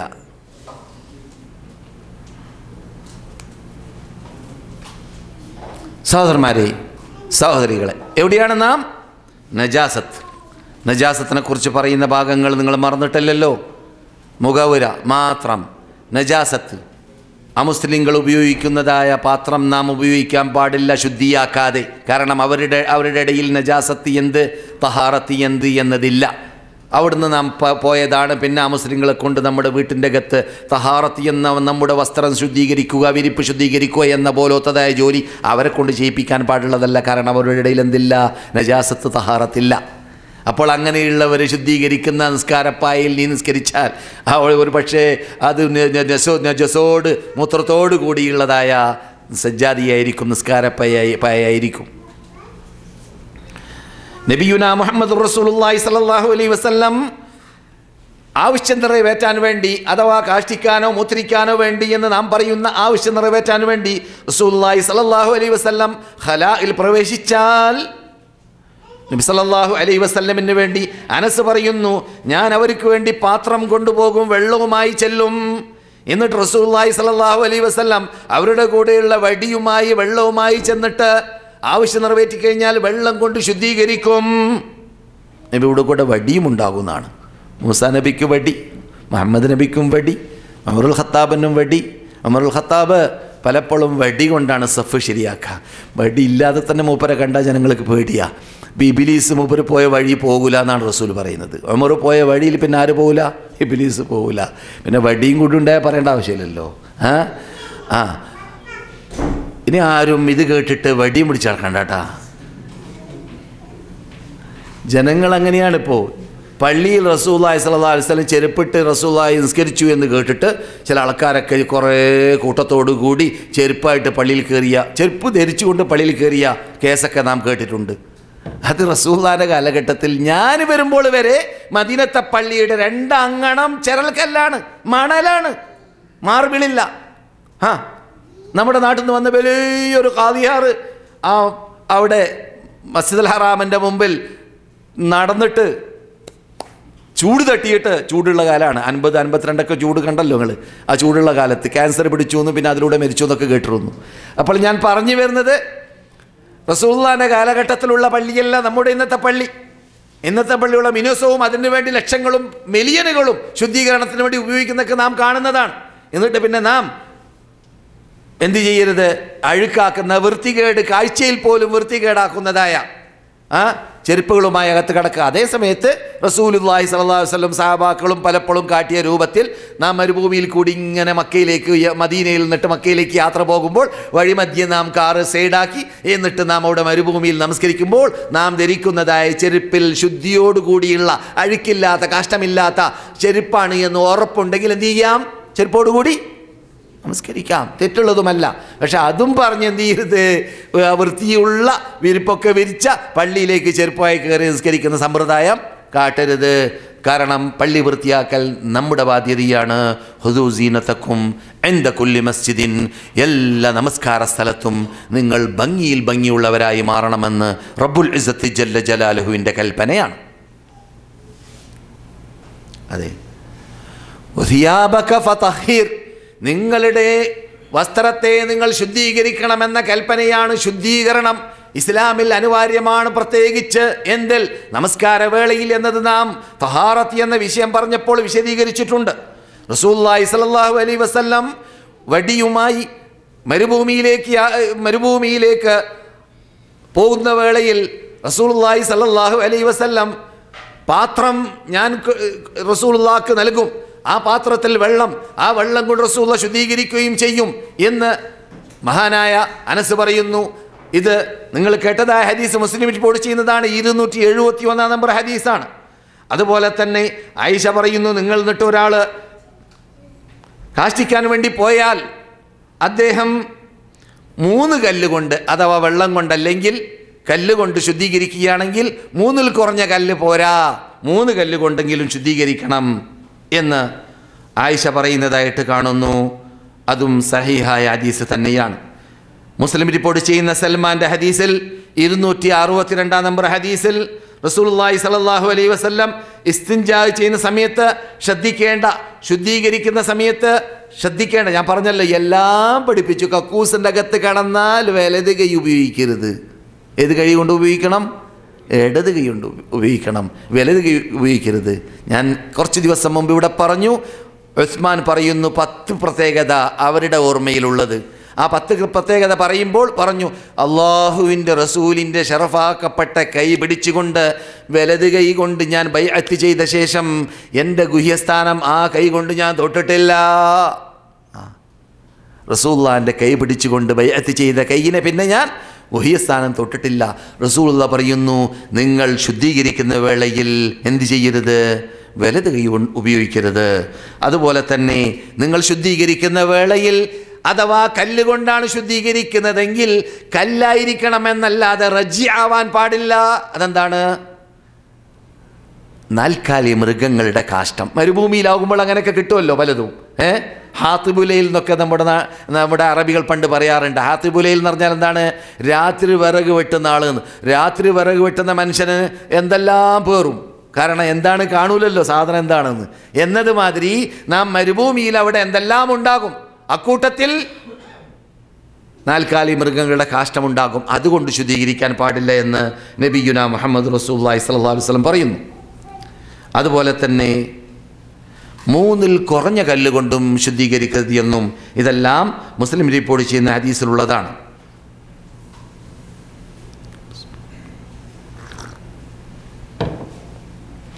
റസൂലുള്ളാഹിന്റെ ജീവിതത്തിൽ നമുക്ക് പഠിപ്പിച്ച പാഠങ്ങളിൽപ്പെട്ടതാണ്. ഇപ്പറഞ്ഞ രംഗത്തിൽ മാത്രമല്ല, കക്കൂസിൽ പോകുമ്പോൾ മാത്രമല്ല, വലതിനുള്ള പ്രത്യേകത. മിക്ക കാര്യങ്ങളും റസൂല് വലതാണ്. കാലാവട്ടെ കയ്യാവട്ടെ. പള്ളിയിൽ കിടക്കുമ്പോൾ വലത് കാൽ, വീട്ടിൽ കിടക്കുമ്പോൾ വലത് കാൽ, വീട്ടിൽ നിന്ന് പുറത്തിറങ്ങുമ്പോൾ വലത് കാൽ, കക്കൂസിൽ കിടക്കുമ്പോൾ ഇടത് കാൽ, പുറത്ത് വരുമ്പോൾ വലത് കാൽ. അപ്പോൾ ചെരുപ്പിടുമ്പോൾ അപ്പോൾ റസൂലുള്ളാഹി സ്വല്ലല്ലാഹു അലൈഹി വസല്ലം നല്ല കാര്യങ്ങളിലെല്ലാം വലതിനാണ് പ്രാധാന്യം നൽകുക. റസൂൽ ഒരു അവസരത്തിങ്ങനെ വിട്ടുകിടക്കാണ്. അപ്പോൾ ഒരു മനുഷ്യൻ ഇടത് കൈ കൊണ്ട് തിന്നാണ്, വലത് കൈ കൊണ്ട് തിന്നാൻ വേണ്ടി പറഞ്ഞു. അപ്പോൾ അദ്ദേഹം കപടവിശ്വാസിയായിരിക്കാം, റസൂലിനെ ഇഷ്ടപ്പെടാത്ത ആളായിരിക്കാം. എൻ്റെ കൈ പൊങ്ങുന്നില്ല എന്ന് പറഞ്ഞാൽ പൊങ്ങാതിരിക്കട്ടെ എന്ന് റസൂലുള്ളാഹി. പിന്നെ കൈ പൊങ്ങിയിട്ടില്ല എന്നാണ്. അപ്പം തന്നെ വാദം പിടിച്ചു. പിന്നെ മൂപ്പരുടെ കൈ പൊങ്ങിയിട്ടുമില്ല. ആരുടെ? റസൂലുള്ളാഹി സ്വല്ലല്ലാഹു അലൈഹി വസല്ലമയുടെ കള്ളം പറഞ്ഞ മനുഷ്യൻ. വലത് കൈ കൊണ്ട് തിന്നാൻ പറഞ്ഞപ്പോൾ തിന്നാതെ കൂട്ടാക്കാത്തതായ മനുഷ്യൻ. അതെ, ഇസ്തിൻജ ആണ് നാം പറഞ്ഞു വരുന്നത്. ഖിബിലക്ക് മുന്നിടുകയോ പിന്നിടുകയോ പാടില്ല എന്ന് പറഞ്ഞപ്പോൾ നാം പഠിച്ചു എന്ത്? അത് അബൂ അയ്യൂബ് അൻസാർ റളിയല്ലാഹു തആല അൻഹു പറയുന്നു, ഷാമിലേക്ക് ഞാൻ ചെന്നപ്പോൾ അവിടെ നിന്ന് ഞാൻ ഖിബിലയുടെ ഭാഗത്തിലേക്ക് കെട്ടപ്പെട്ട കെട്ടിടത്തിൻ്റെ അകത്ത് വെച്ചിട്ട് ചെയ്യാറുണ്ടായിരുന്നു. കാരണം റസൂലുള്ളാഹി അത് അനുവദിച്ചതുകൊണ്ട്. അപ്പോൾ കെട്ടപ്പെട്ട കെട്ടിടത്തിൻ്റെ അകത്താണ് കക്കൂസെങ്കിൽ കക്കൂസ് ഖിബിലയുടെ ഭാഗത്തിലേക്കാണെങ്കിൽ വിരോധമില്ല. എന്നാലും ഞാൻ വീട് കെട്ടാൻ വേണ്ടി പോകുമ്പോൾ എന്ത് വേണമെന്ന് നിങ്ങൾ എന്നിട്ട് പലരും കാശുണ്ടാക്കിയ ശേഷം ചോദിക്കുമ്പോൾ ഞാൻ പറയാറുണ്ട് എന്ത്? വീട് കെട്ടുമ്പോൾ ശ്രദ്ധിക്കേണ്ട ഭാഗം മുസ്ലിം ഏരിയയിലായിരിക്കണം, നല്ല ചുറ്റുപാടിലായിരിക്കണം, നല്ല അയൽവാസികളെ സെലക്ട് ചെയ്യണം. വീട് കെട്ടുന്ന വേളയിൽ കക്കൂസ് ഖിബിലയിലേക്ക് ഡയറക്ഷൻ ഇല്ലാതെയായ രൂപത്തിൽ ആവണം. എന്തുകൊണ്ട്? മറവുണ്ടെങ്കിലും ഖിബിലയുടെ ഭാഗത്താവാതിരിക്കലാണ് ഏറ്റവും ഉത്തമം എന്നത് തന്നെയാണ് നാം പഠിച്ചു വരുന്നത്. അഥവാ അങ്ങനെയല്ലാതെ മറവുള്ളതോടുകൂടി ഖിബിലയിലേക്ക് മുന്നിടേണ്ട ചുറ്റുപാട് വന്നാൽ അത് ഹറാമല്ല താനും. അത് ഹറാമല്ല. എപ്പോഴാണ് ഹറാമാവുക?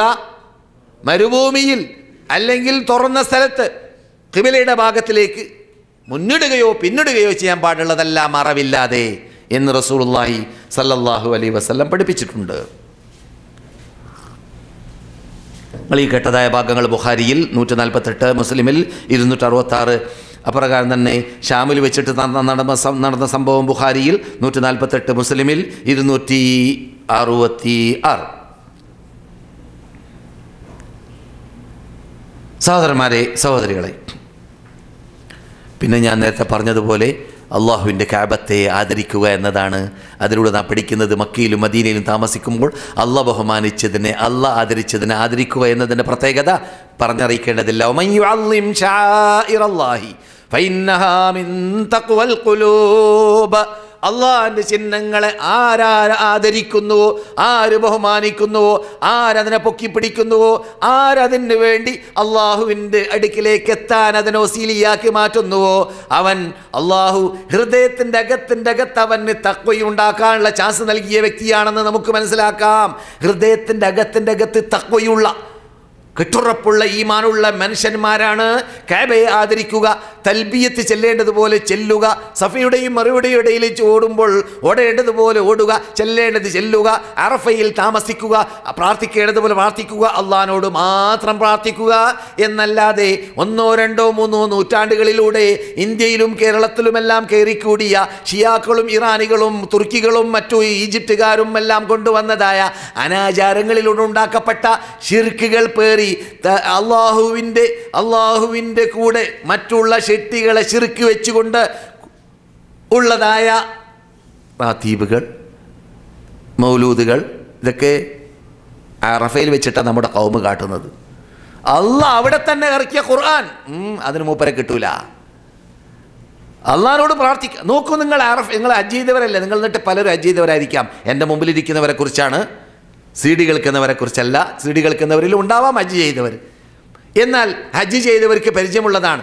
അള്ളാഹ് കൽപ്പിച്ച കൽപ്പന, അറഫയിലേക്ക് പ്രവേശിച്ചു കഴിഞ്ഞാൽ അവിടെ ഒരൊക്ത് നിസ്കരിക്കാൻ കൽപ്പനയുണ്ടോ?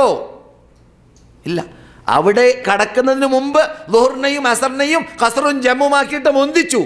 അവിടെ ഉണ്ടാകുമ്പോൾ വരുന്ന നമസ്കാരത്തെ എന്ത് ചെയ്യുന്നു? റസൂലുള്ളാഹ് മുന്തിച്ച് നിസ്കരിച്ചു എന്നാണ് ലോകം പഠിക്കുന്നത്, എല്ലാ മദ്ഹബുകാരും പഠിച്ചതും പഠിപ്പിച്ചതും. എന്നിട്ട് അവിടെ ഉണ്ടാകുമ്പോൾ വന്നതായ മഗ്രിബിനെ റസൂലുള്ളാഹ് നിസ്കരിച്ചില്ല, പിന്തിപ്പിച്ചു എന്നാണ്. എവിടേക്ക്? മുസ്ദലിഫിലേക്ക്. നാം ഇതുവരെ പറഞ്ഞു വരുന്ന ഏറ്റവും ശ്രേഷ്ഠതയുള്ള ഇബാദത്താകുന്ന നമസ്കാരത്തെ അറഫയിൽ വെച്ചിട്ട് ഒരു റക്അത്ത് പോലും നമസ്കരിപ്പിച്ച് റസൂലുള്ളാഹ് നമസ്കരിച്ച് പഠിപ്പിച്ച് കാണിച്ചു തന്നില്ല. എന്തുകൊണ്ട്? ആ നമസ്കാരത്തിന് പ്രാധാന്യം കിട്ടാൻ കാരണമായ അതിൻ്റെ അർത്ഥം തന്നെ ഓതുന്ന എന്താണ് നമസ്കാരം എന്ന വാക്കിൻ്റെ അർത്ഥം? പ്രാർത്ഥന, അദ്ദുആ. ആ ദുആ ആണ് 6 മണിക്കൂർ റസൂലുള്ളാഹ് അവരുടെ അൽ ഖസ്വ എന്ന ഒട്ടകത്തിൻ്റെ മീതെ ഇരുന്നു കൊണ്ട് ചെയ്തത്. പ്രാർത്ഥന, അള്ളാഹിനോട് മാത്രം പ്രാർത്ഥിക്കാൻ പഠിപ്പിക്കുന്ന രംഗമാണത് അറഫ. സുബ്ഹാനല്ലാഹ്. അപ്പോൾ ഈമാനിക ആവേശമുള്ള ഒരു മനുഷ്യന് ആ രംഗം മാത്രം മതി അവൻ്റെ ഈമാൻ വളരാൻ, തൗബ ചെയ്യാൻ, പാശ്ചാത്തപിക്കാൻ. അതുകൊണ്ട് തന്നെ ഒരു മനുഷ്യൻ വിശുദ്ധ അറഫയിലേക്ക് കടന്നിട്ട് മടങ്ങി വരുമ്പോൾ അദ്ദേഹം തൗഹീദ് ഉൾക്കൊണ്ടുകൊണ്ടല്ല മടങ്ങി വരുന്നതെങ്കിൽ അവൻ പിന്നെ ശേഖരനാജിയാണ്, നായറാജിയാണ്, ലക്ഷ്മജ്ജുമയാണ്, അള്ളാഹിൻ്റെ അടുക്കൽ മുസ്ലിമല്ല. തൗഹീദ് അറഫയിൽ നിന്ന് ഉൾക്കൊള്ളാൻ പറ്റാത്തവൻ. അറഫയിൽ ഏറ്റവും പ്രാർത്ഥനക്കുത്തരം കിട്ടുന്ന സ്ഥലമെന്ന് റസൂൽ വിശേഷിപ്പിച്ച സ്ഥലം അതാണ്. അഫ്ളലു ദുആഇ ദുആഉ അറഫ. ഏറ്റവും ശ്രേഷ്ഠതയുള്ള പ്രാർത്ഥന അതേതാണ്? അറഫയിൽ വെച്ചിട്ട് ആജിയാർ പ്രാർത്ഥിക്കുന്ന പ്രാർത്ഥനയാണ്. നബിയുനാ മുഹമ്മദ് റസൂലുള്ളാഹി. ഞാൻ പറയല്ല, ആജിയാർ അറഫയിൽ വെച്ചിട്ട് പ്രാർത്ഥിക്കുന്ന പ്രാർത്ഥനയാണ് ഏറ്റവും പ്രാധാന്യമുള്ള പ്രാർത്ഥന. ആ പ്രാർത്ഥനയിൽ റസൂലുള്ളാഹി പറയുന്നു, ഖൈറു മാ ഖുൽതു അനാ വന്നബിയ്യൂന മിൻ ഖബലി ലാ ഇലാഹ ഇല്ലല്ലാഹു വഹ്ദഹു ലാ ശരീക ലഹു ലഹുൽ മുൽക്കു വലഹുൽ ഹംദു വഹുവ അലാ കുല്ലി ഷൈഇൻ ഖദീർ. ഞാനും എൻ്റെ മുമ്പുള്ള നബിമാരെല്ലാം ചൊല്ലിയ ഏറ്റവും ശ്രേഷ്ഠതയുള്ള കലിമ അത് തൗഹീദിൻ്റെ വചനമാണ്. അല്ലാഹ് ഏകൻ, അവൻ ജീവിച്ചു കൊണ്ടേയിരിക്കുന്നു, അവൻ മരിക്കുകയില്ല, അവനാണ് എല്ലാം നിന്നു പോരുന്നവൻ എന്ന അർത്ഥമുള്ളതായ ആ മഹാകലിമ ലാ ഇലാഹ ഇല്ലല്ലാഹു വഹ്ദഹു ലാ ശരീക ലഹു ലഹുൽ മുൽക്കു വലഹുൽ ഹംദു, എല്ലാം അവൻ്റെ കീഴിലാണ്, അവൻ്റെ കസ്റ്റഡിയിലാണ് എന്ന ആ തത്വം. ഞാൻ പറഞ്ഞു വരുന്നത് അള്ളാഹിൻ്റെ ചിഹ്നങ്ങൾ ആദരിക്കുക എന്നതാണ്. മുസ്തഖ്ബിലൽ ഖിബല, ഖിബിലേക്ക് മുന്നിട്ട് കൊണ്ട് പാത്താനോ അല്ലെങ്കിൽ കാഷ്ടിക്കാനോ പാടുള്ളതല്ല. അതെ, അപ്രകാരം തന്നെ നാം നേരത്തെ പഠിച്ചു, അല്പം മുമ്പ് സംസാരിച്ചപ്പോൾ, ശുദ്ധീകരിക്കുന്ന വേളയിൽ ഉപയോഗിക്കാൻ പാടുള്ളതല്ല അഴുക്ക് എന്ന്. അവിടെ തന്നെ ഉപയോഗിക്കാൻ പാടുള്ളതല്ല എന്ത്? എല്ല്. അറിയില്ലേ? അറിയില്ലേ? നിങ്ങൾ എല്ലെന്ന് അറിയില്ലേ? എന്തുകൊണ്ട്? റസൂല് പറഞ്ഞു, നിങ്ങളുടെ സഹോദരന്മാരായ ജിന്നുകളുടെ ഭക്ഷണമാണിത്. നിങ്ങളുടെ സഹോദരന്മാരായ എന്ന് പറഞ്ഞാൽ നമ്മുടെ സഹോദരന്മാർ മോമിനീങ്ങൾ ജിന്നുകളുണ്ടായിരിക്കും. ജിന്നുകൾ നമ്മെപ്പോലെ തക്ലീഫ് നൽകപ്പെട്ടവരാണ്. പക്ഷെ അവരുടെ ഭക്ഷണം നമ്മുടെ ഭക്ഷണമല്ല. അവർ നമ്മെപ്പോലെയല്ല അവരുടെ ജീവിതശൈലി. അവരെ നമുക്ക് കാണാൻ പറ്റുന്നതല്ല, നമ്മെ അവർക്ക് കാണാൻ സാധിക്കുന്നതും എന്ന് മാത്രമല്ല അവരിൽ നിന്നുള്ള പിശാചുകൾ നമ്മുടെ ശരീരത്തിൻ്റെ ചോര ചലിക്കുന്ന സ്ഥലത്ത് ചലിച്ചു കൊണ്ടേയിരിക്കുന്നു എന്ന് നബിയുനാ മുഹമ്മദ് റസൂലുള്ളാഹി പറയുന്നു. അതൊക്കെ നാം വിശ്വസിച്ചു വരുന്ന യാഥാർത്ഥ്യമാണ്. അത് ജിന്നുകൾ എന്ന തലക്കെട്ടിൽ ഈ സാധുവിന് തന്നെ 3-4 കേസറ്റുകൾ ഇവിടെ ലഭിക്കും. പഴയ കാലഘട്ടത്തിൽ സംസാരിച്ചത് അവിടെ ഞാൻ വിശദീകരിച്ച് പറഞ്ഞതായി ഓർക്കുന്നു. എൻ്റെ ശബ്ദത്തിൽ കൂടി കേൾക്കണമെന്ന് ബോധ്യമുണ്ടെങ്കിൽ, അല്ലെങ്കിൽ ജിന്നുകളെക്കുറിച്ചൊക്കെ സത്യം പഠിച്ച് പ്രസംഗിക്കുന്ന പല പണ്ഡിതന്മാരുടെയും സിഡികൾ വേറെയുമുണ്ട്, കേസറ്റുകളുമുണ്ട്.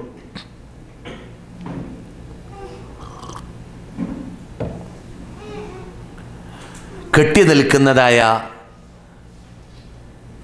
നിൽക്കുന്ന വെള്ളത്തിൽ, കിണറാവട്ടെ കുളമാവട്ടെ എന്തായിരുന്നാലും വിരോധമില്ല, ചെലിക്കാത്ത കെട്ടി നിൽക്കുന്ന വെള്ളത്തിൽ എത്ര അധികമായിരുന്നാലും കാഷ്ടിക്കുകയോ മൂത്രിക്കുകയോ ചെയ്യരുതെന്ന് നബിയുനാ മുഹമ്മദ് റസൂലുള്ളാഹി കൽപ്പിച്ചതാണ്. മുസ്ലിമിൽ 281 നമ്പർ, ബുഖാരിയിൽ 239 നമ്പർ ഹദീസിലാണ് അത്.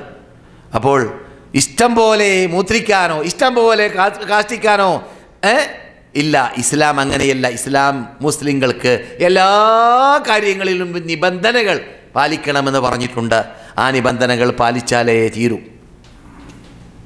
സഹോദരന്മാരെ, സഹോദരികളെ, അപ്രകാരം തന്നെ ഈ വലത് കൈകൊണ്ട് നാം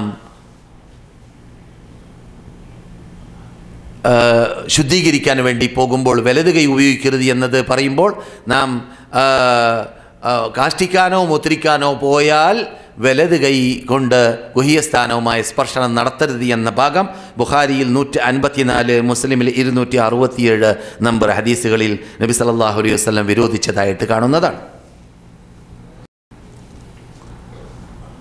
അതെ, അതുപോലെ തന്നെ ജനങ്ങൾ തണലായിട്ട് ഉപയോഗിക്കുന്ന സ്ഥലങ്ങളിൽ മൂത്രിക്കാനോ കാഷ്ടിക്കാനോ പാടില്ല.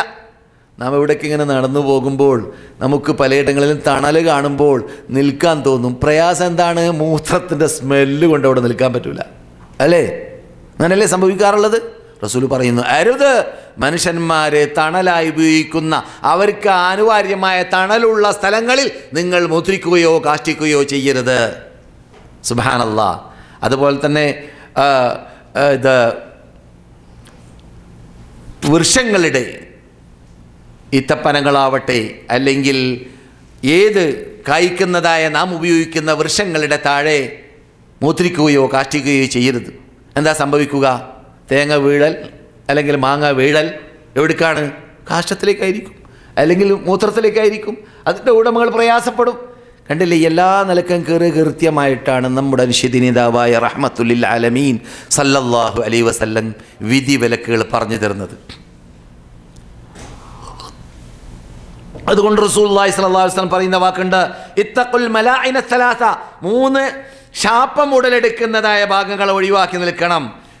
ചെലിക്കുന്നതായ വെള്ളം, ഈ തോട്ടത്തിലൊക്കെ ഇങ്ങനെ നല്ല ക്ലിയറായ വെള്ളം ചെലിക്കും, ഒരു ഭാഗത്ത് ചാലിട്ട് ഒഴുകും. അതിലൊന്നും ഇരുന്ന് പാത്തുകയോ കാഷ്ടിക്കുകയോ ചെയ്യരുതെന്ന് നബിയുനാ മുഹമ്മദ് റസൂലുള്ളാഹി സല്ലല്ലാഹു അലൈഹി വസല്ലം. നീ കാഷ്ടിക്കുന്ന മൂത്രിക്കുന്നതായ ആ വെള്ളം അല്പം മുമ്പോട്ടെത്തുമ്പോൾ ആരെങ്കിലും ഒതു പിടിക്കുന്നുണ്ടായിരിക്കും, അല്ലെങ്കിൽ ആരും കുടിക്കാൻ ഉപയോഗിക്കുന്നുണ്ടായിരിക്കും. നിനക്കെന്തറിയാം? അതുപോലെ തന്നെ റസൂലുള്ളാഹി സല്ലല്ലാഹു അലൈഹി വസല്ലം തുടരുന്നു, തണലിൻ്റെ താഴെ ചെയ്യരുത്, വഴികളിലും ചെയ്യരുത്. വഴികൾ മനുഷ്യന്മാർ പോകുന്ന വഴികളിലും ചെയ്യരുത്. മലമൂത്ര വിസർജനം തണലിൽ ചെയ്യരുത്, വൃക്ഷങ്ങളുടെ താഴെ ചെയ്യരുത്, പിന്നെ ഫലം കഴിക്കുന്ന, അതുപോലെ തന്നെ ഒഴുകുന്ന ചാലിട്ടൊഴുകുന്ന തോട്ടങ്ങളുടെ ഇടയിലൊക്കെ നാം കാണുന്ന സൈസിലുള്ള വെള്ളങ്ങൾ അവിടെയൊന്നും ചെയ്യരുത്. ഈ കേട്ടതായ ഹദീസ് അബൂദാവൂദിൽ 26, ഇബ്നു മാജയിൽ 328. അപ്രകാരം തന്നെ ഇത്തഖുൽ ലആനാൻ, 2 ശപിക്കുന്ന ആളെ നിങ്ങൾ സൂക്ഷിക്കുക എന്ന് പറഞ്ഞ ശൈലിയിൽ വരുന്നതായ ഹദീസുമുണ്ട്. അതും സഹീഹ് തന്നെയാണ്. അത് 2692 അബൂദാവൂദിലാണ് എൻ്റെ ഓർമ്മ ശരിയാണെങ്കിൽ, ഹസനാക്കിയിട്ടുണ്ട് ഹദീസിനെ.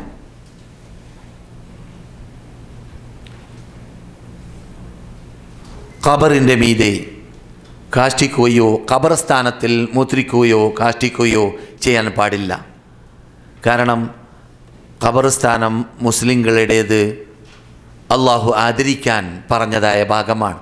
മുസ്ലിം മരിച്ചാലും ജീവിച്ചാലും അള്ളാഹു സുബ്ഹാനഹു വ തആല മുസ്ലിം ശരീരത്തിന് ആദരണീയത നൽകുന്നുണ്ട്. അള്ളാഹു പറയുന്നു, വലഖദ് കറംന, മൊത്തത്തിൽ മനുഷ്യനെ കുറിച്ച് തന്നെ പറയുന്നു, വലഖദ് കറംന ബനി ആദം, ആദമിൻ്റെ സന്തതികളെ നാം ആദരിച്ചിട്ടുണ്ട്. അവരിൽ ഈമാനുള്ളവരെ പിന്നെ പറയേണ്ടതില്ലല്ലോ. മുഅ്മിനീങ്ങളുടെ ഖബർസ്ഥാനങ്ങളിൽ കാഷ്ടിക്കുകയോ മൂത്രിക്കുകയോ കക്കൂസാക്കി മാറ്റുകയോ ചെയ്യൽ മഹാവിപത്താണ്, മഹാ അപകടമാണ്, മഹാ തെറ്റാണ്. അതുപോലെ തന്നെ പട്ടണങ്ങളിൽ ജനങ്ങൾ ഒരുമിച്ച് കൂടുന്നതായ റോഡുകളിൽ, പട്ടണങ്ങളിൽ ഇതൊക്കെ ശ്രദ്ധിക്കേണ്ട ഭാഗമാണ്. 1567. പിന്നെ നിർബന്ധിതാവസ്ഥയിലൊക്കെ പിടിച്ചാൽ കൺട്രോൾ ചെയ്യാൻ പറ്റാത്തതായ മേഖലയിലേക്ക് എത്തുമ്പോൾ അവിചാരിതമായി സംഭവിച്ചേക്കാം. അത് പൊതുവിധിയല്ല, അതെന്തല്ല, പൊതുവിധിയല്ല. അങ്ങനെ സംഭവിക്കുകയാണെങ്കിൽ പൊതുവേ അങ്ങനെ കാട്ടാൻ പാടില്ല എന്നതാണ് നാം പഠിച്ചു വെക്കേണ്ടത്. റസൂലുള്ളാഹി സ്വല്ലല്ലാഹു അലൈഹി വസല്ലമിൻ്റെ പള്ളിയുടെ അകത്തേക്ക് എത്തിയപ്പോൾ ഒരു ഗ്രാമീണർക്ക് മുദ്രിക്കാൻ മുട്ടി, കൺട്രോൾ ചെയ്യാൻ പറ്റിയില്ല, പാത്തി കളഞ്ഞു, അല്ലേ? ബുഖാരിയിലാണ് സംഭവം. നീട്ടി വലിച്ചിട്ട് വേറെ ഹദീസുകളിലും വന്നിട്ടുണ്ട്. ഞാൻ പലപ്പോഴും പറയാറുണ്ട്, സഹാബാക്കൾ ഇത് കണ്ടപ്പോൾ ശബ്ദകോലാലമുണ്ടാക്കി പള്ളി പള്ളി പള്ളി പള്ളി എന്നൊക്കെ പറഞ്ഞു. റസൂലുള്ളാഹി പറഞ്ഞു, മിണ്ടരുത്. അയാൾ സംഗതി അത് അയാളുടെ കാര്യം നിറവേറ്റട്ടെ, പിന്നെ നമ്മൾ സംസാരിക്കാം എന്ന് പറയും പോലെ. അത് റസൂൽ പഠിപ്പിക്കുന്ന മറ്റൊരു റഹ്മത്തുല്ലിൽ ആലമീൻ്റെ ശൈലിയാണ്, അനുഗ്രഹീത. അനുഗ്രഹത്തിൻ്റെ കഷ്ണമാകുന്ന നബിയുനാ മുഹമ്മദ് റസൂലുള്ളാഹി അദ്ദേഹത്തിൻ്റെ ആരോഗ്യത്തിന് ഹാനികരമാണ് എന്ന് തോന്നുന്ന കാര്യം പെട്ടെന്ന് കട്ടായി കഴിഞ്ഞാൽ അദ്ദേഹത്തിന് ആരോഗ്യത്തിന് തന്നെ കോട്ടം തട്ടാൻ സാധ്യതയുണ്ട്, അദ്ദേഹം മൂത്രിച്ച് കഴിയുന്നതിന് മുമ്പ് നിർത്തിയാൽ. എന്നിട്ട് അത് കഴിഞ്ഞ ശേഷം റസൂലുള്ളാഹി പറഞ്ഞു, ആ വ്യക്തി മൂത്രിച്ച സ്ഥലത്തേക്ക് ഒരു തോൽക്കൊട്ടയിൽ വെള്ളം കൊണ്ടുവന്നിട്ട് ഒലിപ്പിക്കാൻ വേണ്ടി പറഞ്ഞു. അതാണ് അതിനുള്ള പ്രതിവിധി. എപ്പോൾ? അത് മരുഭൂമിയിൽ, അതുപോലെ തന്നെ ചരൽക്കല്ലിൽ, മണലിൽ ആണെങ്കിൽ. പള്ളിയുടെ സ്ഥിതി അങ്ങനെയാണല്ലോ പണ്ട്. ഇപ്പോൾ അങ്ങനെയല്ല. നേർക്ക് നേരെ വാസനയും സ്മെല്ലും തടിയും പോകുന്നത് വരെ കഴുകണം. നമുക്കതിനുള്ള സൗകര്യമുണ്ട്. എന്നിട്ട് ആ മനുഷ്യനെ വിളിച്ചിട്ട് റസൂലുള്ളാഹി സ്വല്ലല്ലാഹു അലൈഹി വസല്ലം പഠിപ്പിച്ചു കൊടുത്തത് നമുക്ക് പരിചയമുണ്ട്. എന്താണ് ഇത്? അള്ളാഹുവിൻ്റെ പള്ളി ദിക്ർ ചെല്ലാനുള്ളതാണ്, അള്ളാഹനെ സ്മരിക്കാനുള്ളതാണ്, നമസ്കരിക്കാനുള്ളതാണ്, പ്രാർത്ഥിക്കാനുള്ളതാണ്. ഇങ്ങനെയുള്ളതായ മൂലം മലമൂത്ര വിസർജനം ചെയ്യാനുള്ളതല്ല എന്ന് പഠിപ്പിച്ചു. അങ്ങനെ വിനയത്തോടുകൂടി റസൂലുള്ളാഹിൻ്റെ ആ പഠനവും അതോടുകൂടി മുമ്പ് അവർ തടഞ്ഞപ്പോൾ തടയരുത് എന്ന് പറഞ്ഞ കാഴ്ചയും കണ്ടതായ ആ ഗ്രാമീണർ പ്രാർത്ഥിച്ച ശൈലി വേറെ ചില റിപ്പോർട്ടുകളിലുണ്ട്. അത് ബുഖാരിയിലുള്ളതല്ല. എന്ത്? അല്ലാഹുമ്മ റഹംനി വ മുഹമ്മദ വലാ തർഹം മഅനാ അഹദ. അല്ലാഹുവേ, എനക്കും മുഹമ്മദിനും നീ അനുഗ്രഹിക്കണം, വേറെ ആർക്കും നീ അനുഗ്രഹിക്കരുത്. അവരൊക്കെ നമ്മളെ തടഞ്ഞ ആളല്ലേ, തടഞ്ഞ ആൾക്കാർക്ക് ആർക്കും അനുഗ്രഹിക്കരുത്. അപ്പോൾ റസൂലുള്ളാഹി പൊഞ്ചിന് തൂങ്ങിയിട്ട് പറഞ്ഞു പോലോ, ലഖദ് ഹജ്ജർത വാസിഅ, വിശാലമായ അള്ളാഹുവിൻ്റെ അനുഗ്രഹത്തെ നിങ്ങൾ കുടുസാക്കി കളഞ്ഞല്ലോ. അള്ളാഹിൻ്റെ അനുഗ്രഹം വിശാലമാണ്, എല്ലാവർക്കും നിങ്ങൾ പ്രാർത്ഥിക്കാമെന്നല്ലാതെ നിങ്ങൾ ആ സൈസിൽ പ്രാർത്ഥിച്ച് ശരിയായില്ല എന്ന് പറയും പോലെ. അള്ളാഹു കാത്തുരക്ഷിക്കട്ടെ. നമ്മുടെ നാട്ടിലൊക്കെ ഞാൻ തന്നെ പള്ളി ദർസ് പഠിക്കുന്ന കാലഘട്ടത്തിൽ രാവിലെ നാസ്റ്റേ ഒരു 10 മണിക്ക് എന്താണ് കത്തലിറക്കൽ എന്നാണ് ഞങ്ങൾ ആ ഭാഗത്ത് പറയാം. കത്തലിറക്കുക, കത്തിയോ 8-10 മണിയാകുമ്പോൾ പള്ള കത്താണേ, വിശപ്പ് കൊണ്ട്. ഇപ്പം നാസ്റ്റാക്കിയതേ ഉള്ളൂ, പിന്നെ 10 മണിയാകുമ്പോൾ കത്താനുണ്ടോ? അല്ലേ? അങ്ങനെ ഉണ്ട് നിങ്ങളുടെ നാട്ടിൽ. പിന്നെ കത്തലിറക്കി കഴിഞ്ഞ് പിന്നെ 12 മണി 1 മണിയാകുമ്പോഴേക്ക് 1-ാം നമ്പർ ഒരു തീറ്റ. അത് കഴിഞ്ഞിട്ട് പിന്നെ 3 മണി 4 മണിയാകുമ്പോൾ പിന്നെ ചായയും കടിയും. ചായ മാത്രമല്ല, കടിയും. മനസ്സിലായില്ലേ? പിന്നെ കുറച്ച് സമയം കഴിയുമ്പോൾ വീണ്ടും തീറ്റ, മഹാതീറ്റ, രാത്രി 2 തീറ്റ. ഇതൊക്കെ ഇങ്ങനെയൊക്കെ ആവുമ്പോൾ എന്ത് സംഭവിക്കുന്നു? ഈ പറഞ്ഞതായ രൂപത്തിലുള്ള ശുദ്ധീകരണത്തിനൊക്കെ പ്രയാസമായി മാറുന്നു. അതുകൊണ്ട് തന്നെ ആയിഷ റളിയല്ലാഹു തആല അൻഹയെ പോലത്തോര് പറയുന്നു, ഞങ്ങൾ രാത്രി വേളയിലാണ് ആവശ്യം നിറവേറ്റാൻ ബഖയിലേക്ക് പോകാറുള്ളത്. കാരണം തീറ്റ കുറവാണ്. ആയിഷ പറയുന്നു 3 മാസം തുടർച്ചയായിട്ട് ചന്ദ്രൻ ഉദിക്കുന്നു അസ്തമിക്കുന്നു 3 മാസം ഞങ്ങളുടെ വീട്ടിൽ വിളക്ക് കത്തിച്ചിട്ടില്ല, തീ കത്തിച്ചിട്ടില്ല. എവിടെ? അടുപ്പിൽ ആയിഷ പറയുന്നു റളിയല്ലാഹു തആല അൻഹ. അങ്ങനെ 2 അസ്വദാനി, വെള്ളം, ഈത്തപ്പഴം, ഇത് 2ആണ് മെയിൻ ഭക്ഷണമായിട്ട് ഞങ്ങൾക്ക് പലപ്പോഴും ലഭിക്കാറുള്ളത്. അതിനപ്പുറമുള്ളത് ലഭിക്കൽ വളരെ ചുരുക്കമാണ്. പറഞ്ഞു വരുന്നത്, ഖലായിലേക്ക് കടക്കുന്ന വേളയിൽ ബിസ്മില്ലാ എന്ന് പറഞ്ഞുകൊണ്ട് കടക്കണമെന്ന് നബിയുനാ മുഹമ്മദ് റസൂലുള്ളാഹി പറയുന്നതായിട്ട് സഹീഹിൽ കാണാം.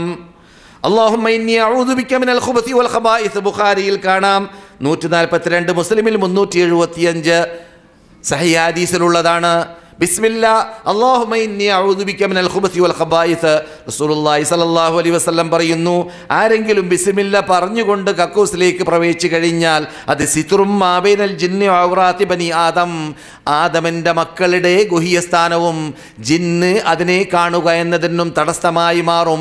പിശാച് കാണുകയില്ല.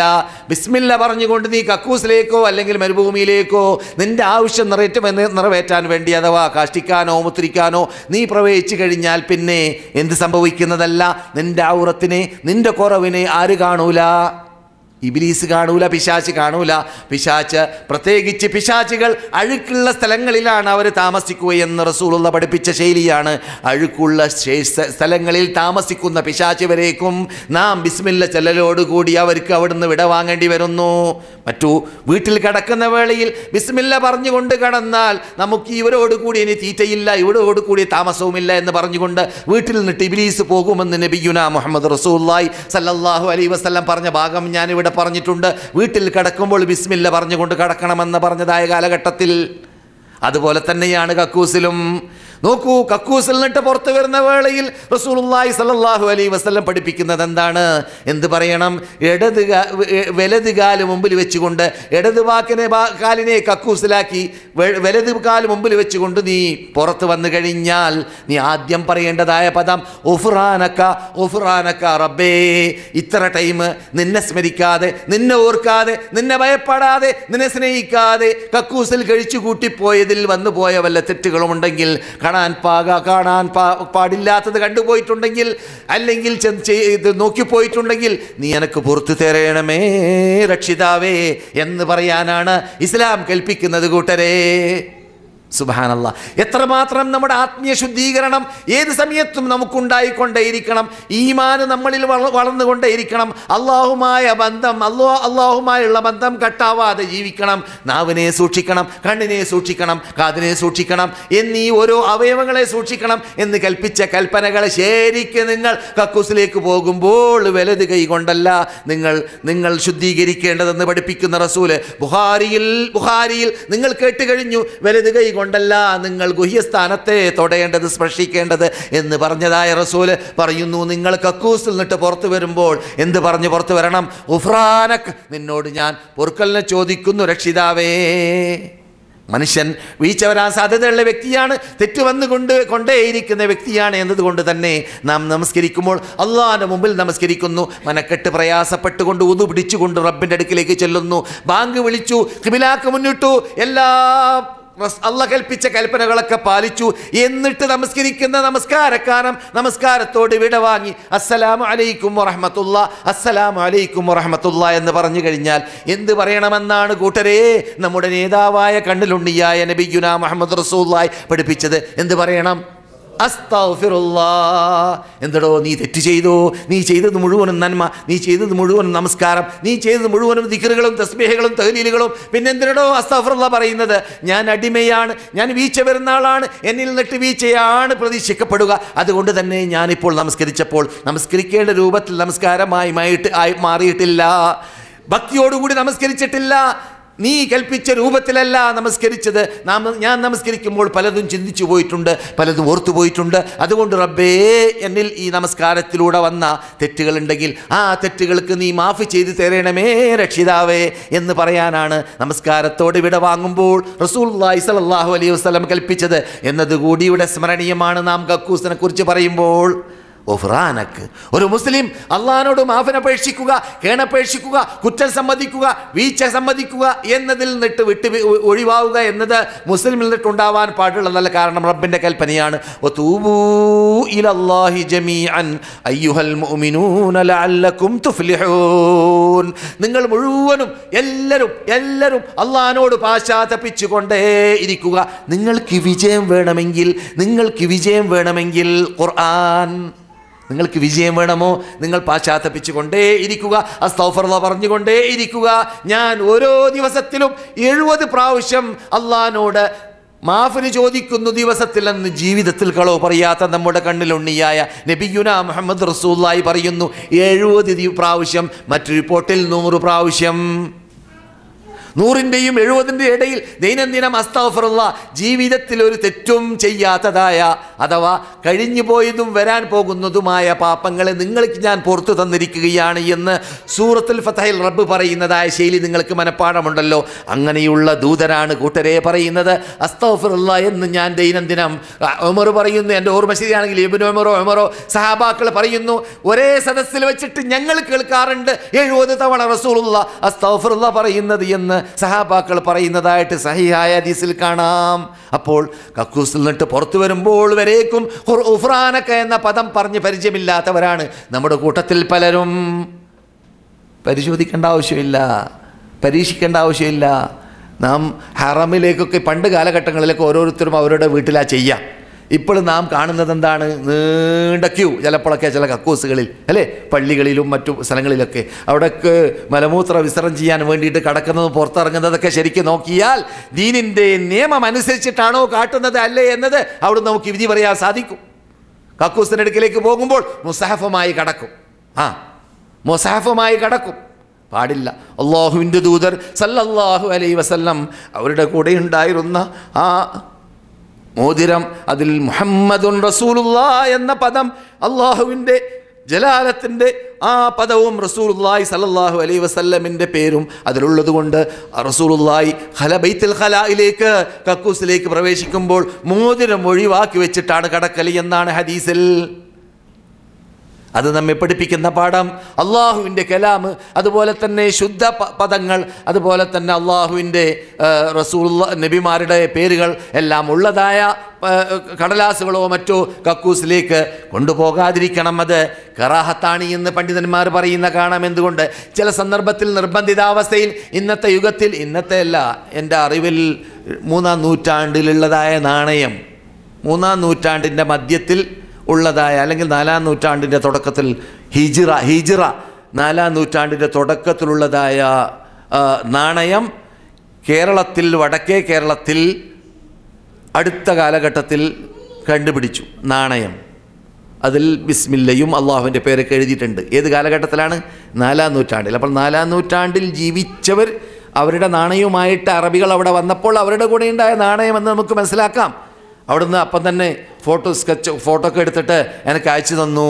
അവിടെയുള്ള ഉത്തരവാദപ്പെട്ടവർ അതിനെക്കുറിച്ച് പഠനം നടത്താൻ ഏത് കാലഘട്ടത്തിലുള്ള നാണയമായിരിക്കുമെന്നത് പരിശോധിക്കാൻ വേണ്ടി. ഞാൻ പറഞ്ഞു വരുന്നത് പഴയ കാലഘട്ടത്തിലേക്കുള്ള കേസാണ്. എന്ത്? അള്ളാഹിൻ്റെ പേര് നാണയത്തിലുണ്ടാകുമെന്നതായ പ്രശ്നം, മനസ്സിലായില്ലേ? അപ്പോൾ നാണയം പിന്നെ പുറത്ത് വെച്ച് പോയാൽ പുറത്തും അകത്ത് എവിടെ വെച്ചാലും കിട്ടാത്ത യുഗമല്ലേ ഇപ്പോൾ, അല്ലേ? ക്യാമറ മുഴുവനും ഫിറ്റ് ചെയ്തിട്ട് ആ ക്യാമറയുടെ താഴെ ഉള്ളതായ ഹജ്ജ് വേളയിലും അല്ലാത്ത വേളയിലും ചില വിഭാഗം ശേഷിക്കട്ടെ ഈമാൻ്റെ ഉടമകൾ അതിനായി വരുന്നവരുണ്ട്. അള്ളാഹു ഹിദായത്തിലാക്കട്ടെ, സന്മാർഗത്തിലേക്ക് നയിക്കട്ടെ. ഒരു സഹോദരി പറയുന്നു, പോക്കറ്റടി പിടിച്ചു, ക്യാമറ പിടിച്ചു, പോക്കറ്റടി. എന്നിട്ട് ആ സഹോദരി അവിടെ പോലീസ് സ്ത്രീകളുണ്ട്, പോലീസ് സ്ത്രീകൾക്ക് കൈയാളാൻ പറ്റൂലല്ലോ, അവരെന്ത് ചെയ്യും? പുരുഷ പോലീസിനെ ഏൽപ്പിക്കും. പുരുഷ പോലീസിനെ പിടിച്ചിട്ട് കൊണ്ടുപോയി പുരുഷ പോലീസിനെ ഏൽപ്പിച്ചു. ആ ഏൽപ്പിക്കുന്നതിൻ്റെ ഇടയിൽ ഈ കട്ട പെണ്ണ് എന്ത് ചെയ്തെന്ന് പറയാം? ഈ പോലീസ് പെണ്ണിൻ്റെ വാച്ചും കെട്ടു. 30 അറിഞ്ഞിട്ടില്ല. ഈ പിടിച്ചു കൊണ്ടുപോകുന്ന പോലീസ് ഉണ്ടല്ലോ, പെണ്ണ് അവളുടെ വാച്ചും കെട്ടു. അത് അവൾ അറിഞ്ഞില്ല. അവൾ പോലീസിനെ ഏൽപ്പിച്ച്, പുരുഷ പോലീസിനെ ഏൽപ്പിച്ച് മടങ്ങി വന്നപ്പോൾ വാച്ചില്ല. എന്നിട്ട് ഓടിച്ചെന്നു, എൻ്റെ വാച്ച് കാണുന്നില്ല എന്ന്. 30യുടെ പോക്കറ്റ് പരിശോധിച്ചപ്പോൾ വാച്ചുണ്ട്.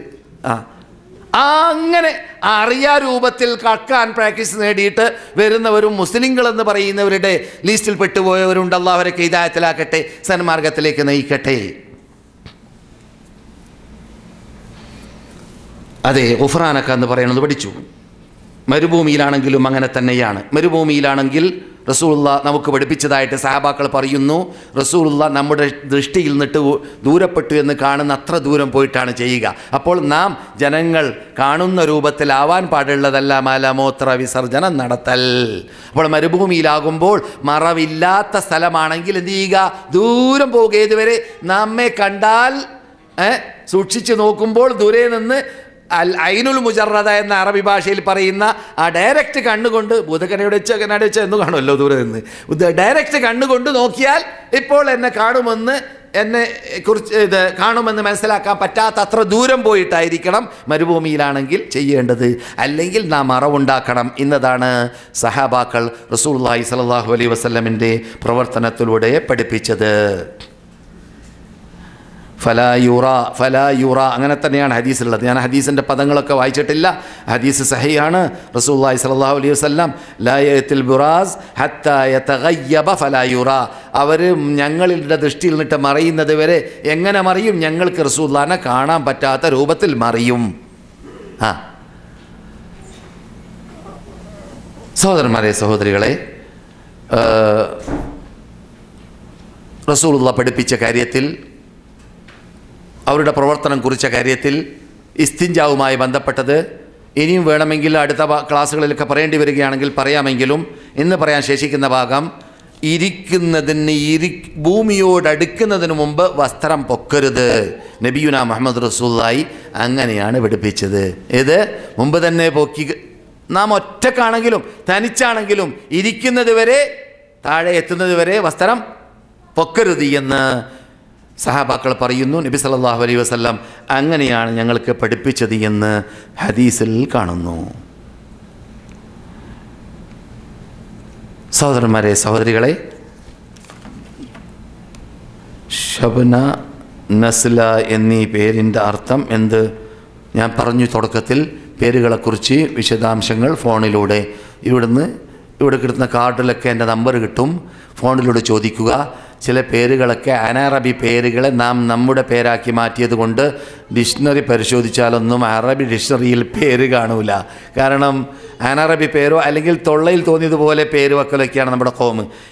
ഈ ചോദ്യം ചോദിച്ച സഹോദരനാവട്ടെ സഹോദരിയാവട്ടെ അവരെ ഉദ്ദേശിച്ച് പറയല്ല, മറിച്ച് മൊത്തത്തിൽ നമ്മുടെ നാട്ടിൽ ഇപ്പോൾ ക്രിസ്ത്യാനിയുടെ പേര് മുസ്ലിങ്ങൾ വെക്കുന്നു, ഹിന്ദുക്കളുടെ പേര് മുസ്ലിങ്ങൾ വെക്കുന്നു, മറ്റു ഭാഷകളിൽ മുസ്ലിങ്ങൾ പേര് വെക്കുന്നു. പേര് കേട്ടാൽ മുസ്ലിമിൻ്റെ പേരെന്നറിയാത്ത രൂപത്തിൽ പേര് വെക്കുന്നു. ശ്രദ്ധിക്കണം. പിന്നെ ചില ആൾക്കാർ ഖുർആനിലുള്ളതല്ലേ എന്നിട്ട് പേര് വെച്ച കഥയ്ക്ക് ഞാൻ അവിടെ പറഞ്ഞിട്ടുണ്ട്. ഉള്ളത് തന്നെ, ഇല്ലാത്തൊന്നുമല്ല. നമ്മുടെ നാട്ടിൽ നിന്ന് നാട്ടെ പേര് പറയുന്നില്ല, നാട്ടുകാർ ബേജാറാകും. നമ്മുടെ കേരളത്തിൽ നിന്ന് ഫോൺ വന്നു, എന്താണ്, ഞങ്ങൾ ഖുർആൻ മറിച്ചപ്പോൾ ഒരു പേര് കണ്ടു, വളരെ ഇഷ്ടപ്പെട്ടു, ഞാനത് വെച്ചു. എന്താണ് പേരെന്ന് ചോദിച്ചു. അപ്പോൾ അദ്ദേഹത്തിന് മറുപടി നൽകി ഖിൻസീർ. മൂപ്പർക്ക് ഇഷ്ടപ്പെട്ട പേരാണ് ഖിൻസീർ എന്ന് പറഞ്ഞാൽ പന്നി. മനസ്സിലായില്ലേ? നമ്മുടെ നാട്ടിൽ നിന്ന് ഫോണാണ്. അപ്പോൾ ഇദ്ദേഹം തിരുത്തി കൊടുത്തു, അതിൻ്റെ പേരങ്ങനെയല്ല, അത് ഖുർആനിൽ വന്നതായതുകൊണ്ടൊക്കെ പേര് വെച്ചുകൊടുന്ന, ഖുർആനിൽ കൽബ് എന്നില്ലേ, നായാന്നില്ലേ, പന്നിന്നില്ലേ, അതുകൊണ്ട് ഖുർആനിൽ വന്നു എന്നതുകൊണ്ട് തന്നെ എന്ത് ചെയ്യാൻ പാടുള്ളതല്ല, അത് പേരായി സെലക്ട് ചെയ്യാൻ പാടുള്ളതല്ല. പിന്നെ എന്ത് വേണം, അതിൻ്റെ അർത്ഥം എന്താണ് എന്നതുകൂടി അറിയൽ നല്ലതാണ്. ഇനി അർത്ഥം അറിഞ്ഞിട്ടില്ലെങ്കിലും റസൂലുള്ളാഹി സ്വല്ലല്ലാഹു അലൈഹി വസല്ലം ചേഞ്ച് ചെയ്യാത്തതായ പേരുകൾ ആവണം. ചേഞ്ച് ചെയ്ത പേരുകൾ നാം പിന്നെ പേരായി വെക്കരുത്. അപ്രകാരം തന്നെ ബിമ്മത്തിലേക്ക് സൂചനയുള്ളതായ പേരുകൾ മനാഫ്, പലരും മനാഫ് എന്ന് പേര് വെക്കാറുണ്ട്. മനാഫ് ബിമ്മ, അബ്ദു മനാഫി എന്ന് പണ്ട് ആരെക്കുറിച്ചാണ് പറയുക? മനാഫിൻ്റെ അടിമ. അള്ളാഹു അല്ലാത്ത വേറൊരു ഷിട്ടിയിലേക്ക് അള്ളാഹുവിൻ്റെ പേരിൻ്റെ കൂടെ അബ്ദ് കൂട്ടിച്ചേർത്തിട്ടല്ലാതെ എന്ത് പറയാൻ പാടുള്ളത്? അബ്ദുള്ള എന്ന് പറയാം. അബ്ദുറഹ്മാൻ, അള്ളാഹിൻ്റെ പേരായിരിക്കണം അബ്ദ് കൂട്ടിച്ചേർക്കേണ്ടത്. അള്ളാഹിൻ്റെ പേരിലല്ലാതെ അബ്ദ് ചേർക്കാൻ പാടില്ല. ഒരു പേരൊഴിച്ച്, അതേതാണ്? ഒരു പേര് അബ്ദുൽ മുത്തലിബ്. എവിടെയായിരുന്നു നിങ്ങളല്ലേ? അബ്ദുൽ മുത്തലിബ്. അബ്ദുൽ മുത്തലിബ് എന്ന് പേര് വെച്ചിട്ടുണ്ടെങ്കിൽ അത് മാറ്റേണ്ടതില്ല. കാരണം മുത്തലിബ് എന്നത് ബിമ്മത്തിൻ്റെ പേരല്ല. മുത്തലിബ് എന്നത് ബിമ്മത്തിൻ്റെ പേരല്ല. ആ കഥ ഇപ്പോൾ പറയാൻ സമയമില്ല. ആ കഥ പലപ്പോഴും ഇവിടെ പറഞ്ഞതാണ്. മുത്തലിബ് എന്ന് പേര് കിട്ടാൻ എന്ത് കാരണമെന്നത് അത് പിന്നെ നമുക്ക് പറയാം. പക്ഷേ അബ്ദ് കൂട്ടിച്ചേർക്കുമ്പോൾ ആരുടെ കൂടെ കൂട്ടിച്ചേർക്കണം? അള്ളാഹിൻ്റെ പേര്. മനസ്സിലായില്ലേ? ഇതൊഴിച്ച് ഇതുവരെ പറഞ്ഞതിനെ സൽക്രമമായി അള്ളാഹു സ്വീകരിക്കട്ടെ. തെറ്റുകൾ അള്ളാഹു സുബ്ഹാനഹു വ തആല നമുക്ക് മാഫ് ചെയ്തു തരട്ടെ. റബ്ബിനെ ഭയപ്പെട്ടുകൊണ്ട് റബ്ബിൻ്റെ ഇഷ്ടപ്പെട്ട ദാസന്മാരായ ദാസികളായി ജീവിക്കാൻ റബ്ബ് നമ്മെ അനുഗ്രഹിക്കട്ടെ, സഹായിക്കട്ടെ.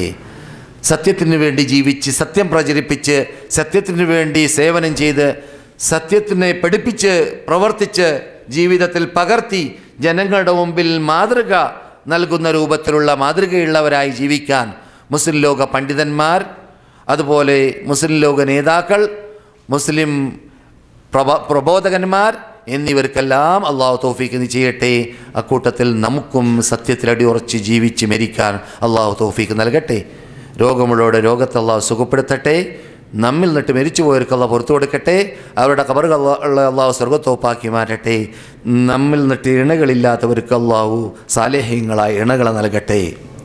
സന്താനമുള്ളവർക്കും ഇല്ലാത്തവർക്കും സാലേഹ്യങ്ങളായ സന്താനങ്ങളെ നൽകട്ടെ. അല്ലാഹുമ്മ സല്ലി അലാ മുഹമ്മദ് വഅലാ ആലി മുഹമ്മദ് വആഖിറു ദഅവാനാ അനിൽ ഹംദുലില്ലാഹി റബ്ബിൽ ആലമീൻ. അസ്സലാമു അലൈക്കും വറഹ്മത്തുള്ളാഹി വബറകാതുഹു.